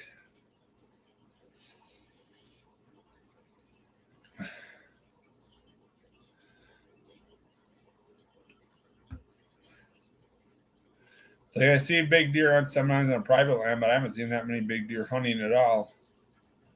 Last year I spent a lot of time out in the woods. I don't even know what I'm going to do this fall hunting for hunting. I have a mule deer, a general deer, and general elk tag for Montana, so I'm trying to come up north to hunt Montana for whatever I see. Probably just end up shooting a fucking cow, shooting a like a. I'll probably end up just getting a fucking doe muley, but we'll see what happens.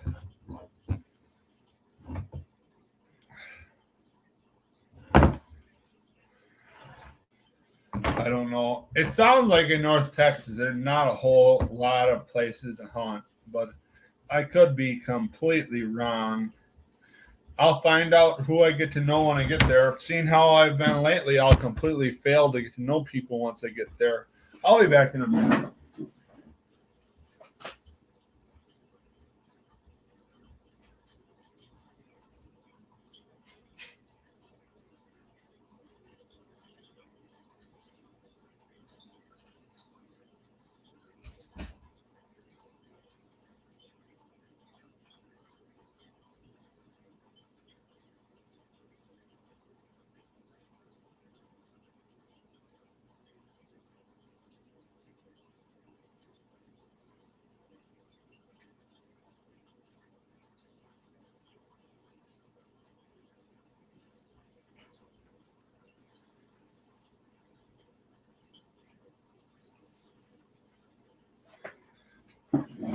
But I'll still be out hunting and fishing and so forth.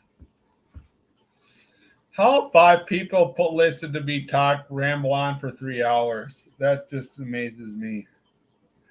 And eating my Pike Caviar, which I was supposed to be making, which has gotten put in the refrigerator.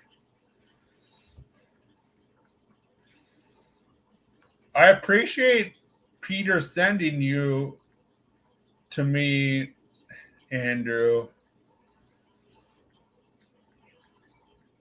I loved Peter was a great worker. I really liked working with Peter. I don't know how he put up with my boss for so long. I still have to talk to him because I'm still trying to publish papers with him.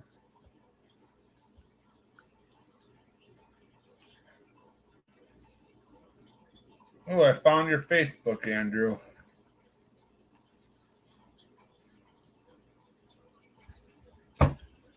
And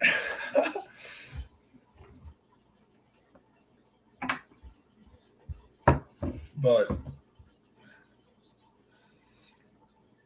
yeah, I don't know. Hopefully this fall I can get my first bull elk and get some deer. Get a decent deer. I don't know if I'll get a decent deer. I have a bunch of antlers, but I haven't shot any decent deer. And I'm hunting for many hours too. Last year I did not shoot well. All the deer I missed were basically just does anyways. I'm having a really hard time To be honest, when I was offered this job, which I'm going to take, I had a really hard time coming to accept it because ideally, I would like to be in Wisconsin because I love Wisconsin. It's where I grew up and I love the environment there. But I've actually really enjoyed living in eastern Montana too. And thanks, Andrew. Have a good night. But I just have had I could have done my PhD at Texas A&M. I was talking with someone who's my colleague who we know at Texas A&M, and I could have went there, but I just had a fear of moving to Texas, and I did not want to move there, and I still do not want to move to Texas because I'm a Midwestern boy. I love the Midwest, and I don't want to move out of the Midwest. So it's just been really hard for me to accept having to move out of the Midwest, and I just hope I can move back to the Midwest soon. I should quit streaming too, though, to be honest. I've rambled on for 3 hours. I don't know how I've rambled on for 3 hours. I should just do more live streams, actually, because it's giving my YouTube channel more views. Yeah, I graduated from Lodi in 2009.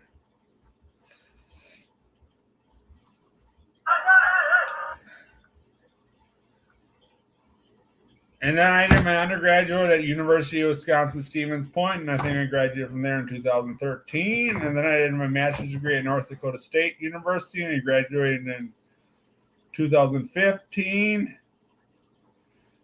Hey, Raul. How are you doing tonight, Raul?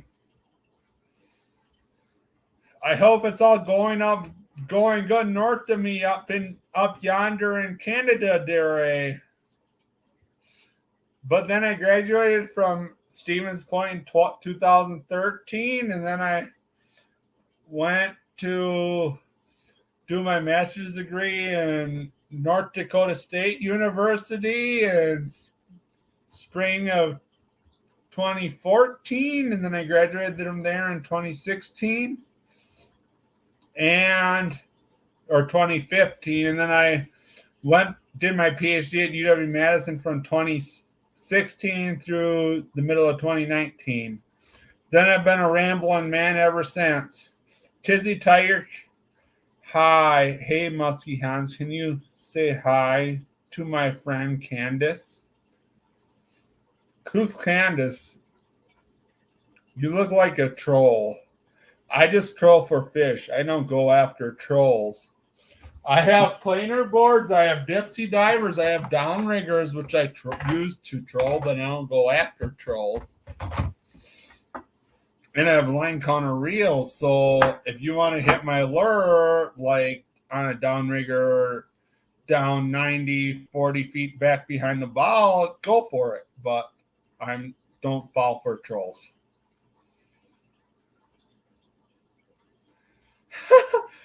Sorry if I had to say that fishing terminology.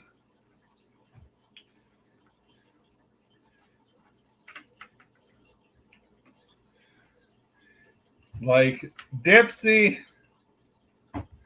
it's like on Lake Michigan fishing websites, like Dipsy 100 LOC, Kevin's girlfriend, Pickled Sunshine, trolling 2.0 speed off ground hot. That's trolling terminology.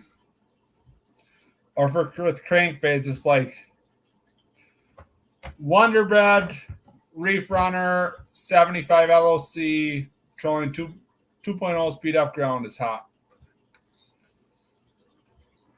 It's fishing terminology.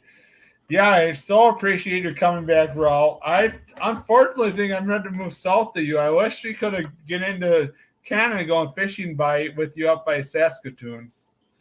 I only think I'm like 6 or 8 hours from you now. Hustler, I don't know if I visited Hustler, Wisconsin.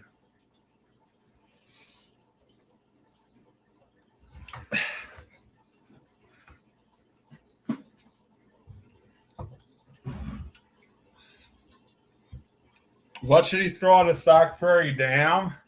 It depends on what you're fishing for. Right now, if you want to go fish, you should take your boat out and go to like 15, 20 feet of water and drop down a jig and minnow and just fish right off bottom. But you're mostly just going to catch walleyes and saugers. Trout fishing, Juneau County. I moved to Bushland, Texas. Walleyes, yeah. You should do what I just said. So go go west of the golf course in like 20 feet of water. Work up towards the dam, 20 feet of water, and just drop down like a jig with a twister tail or jig and swim bait or jig and minnow right up off bottom. And just work the line up and down and just alternate depths like 15 to 25 feet of water. I'm a rambling man. I'm like almost as... I just have not found my right place. Actually, I'm also trying to just change career situations and work my way up too. I don't know. My last job, I needed to quit because I hated my boss. In Juneau County, the Prairie to Sac dams are not in Juneau County. I don't know. I had some data of the best trout streams in Juneau County. I don't know them off the top of my head which ones were best. I think they were just mostly brook trout in Juneau County, though. Like in Sac County, I think the best creeks for browns were like Willow and Dell and Bear Creek. I don't know what creek had the most in Juneau County. I could add you on Facebook and message you. I would have to look in my data. I was trying to write this paper on trout in the Southwest Driftless area and trying to argue with trophy fishermen or stuff, but I'm just going to say fuck writing that paper. But I have a bunch of data on it. I should just make a stupid YouTube video on it, which people will hate. Or I should just take what counties I had, which had the most population, and post it in my YouTube channel, which is what I should do. Maybe I will do that. I should just do that and post one like every week and just get a bunch of dislikes. I don't give a fuck.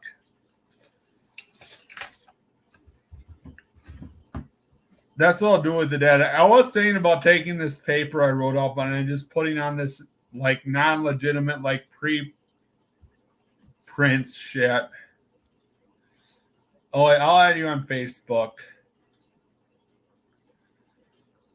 I was going to just put it up on this preprint stuff, which is like caused a bunch of controversy and stuff, but I don't know if I even want to do it to do my affect my legitimacy, because I don't really want to. I've already made some mistakes in some journal papers that I published, and they found some mistakes in them, so I've already dealt with this editor that we're actually friends with for the mistakes in some papers I published. So I don't even know if I want to do it. I'll text you what the best what creeks have the most trout in Juneau County, pal. I just need to look at the data and tell you. I just need to open it up. I actually need to go on that old computer drive too and look up some stuff anyway, so probably get to that tomorrow.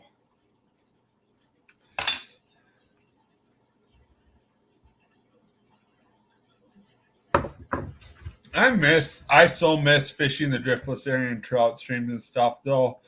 Like I wish I was closer to the mountains in Montana where I was living at, so I could go up and wade the mountain creeks and fish for trout and stuff. Because when I was elk hunting, I found this creek where there was a bunch of trout in this little mountain range, but I just didn't have any fishing rods on me. And it just made me want to fish it so hard. I think they said there were cutthroat trout in there. I was going to go fish it and post a YouTube video of me fishing it, but it's not going to happen anymore.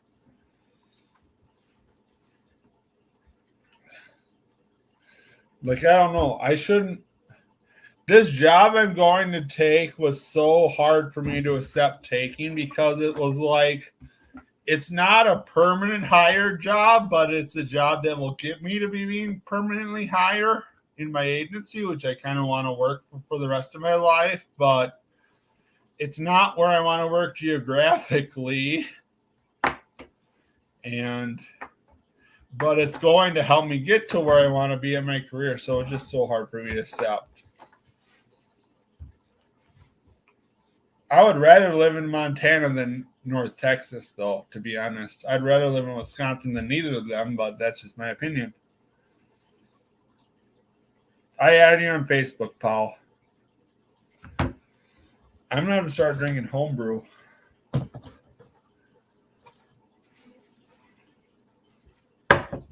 But yeah, I'll message you the best creeks in Juneau County. I actually think with that data, I should just publish to my YouTube channel what creek has the most trout, and I'll just do brown and brook trout per mile, and just say that.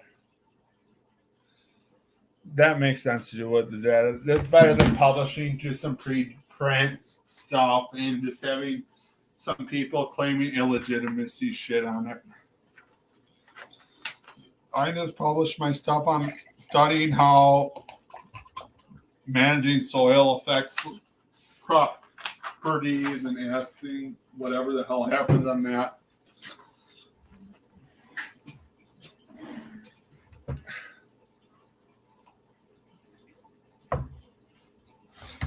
This homebrew beer I have is not very good. I didn't malt though. I tried just brewing some Montana wheat without malting and it wasn't very good. I tried malting some too and it was better, but I don't know why I'm drinking it.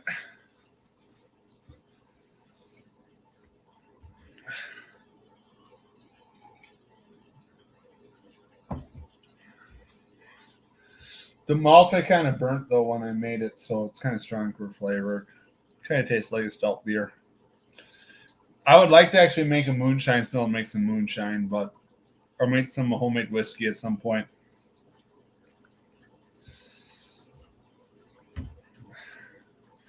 Need to get still up working first.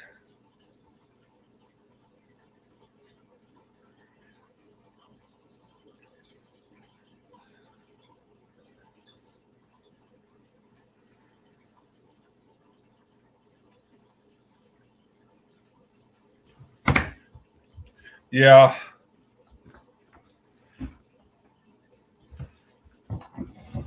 I don't know why. I tried making some liquor from the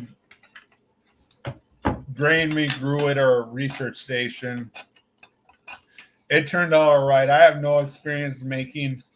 I'd only made wine before. I never made like beer before, so I had no idea how it was going to turn out. That's a good idea, Paul. I literally tried just taking wheat and boiling it with water and fermenting it, and then I took some barley and wheat and malted it like you do for beer and tried fermenting it. And the stuff I tried malting tastes a lot better than the stuff I didn't try malting. I'm going to throw out or get rid of all this stuff before I try moving. But it's my whole experimental stuff, though. I wouldn't mind getting it still, though, and try making some homemade whiskey. I like making homemade stuff, though. I make homemade, like, deer and elk sausage. I make homemade fish stuff. I make all sorts of homemade stuff. So it's just me. I know I am.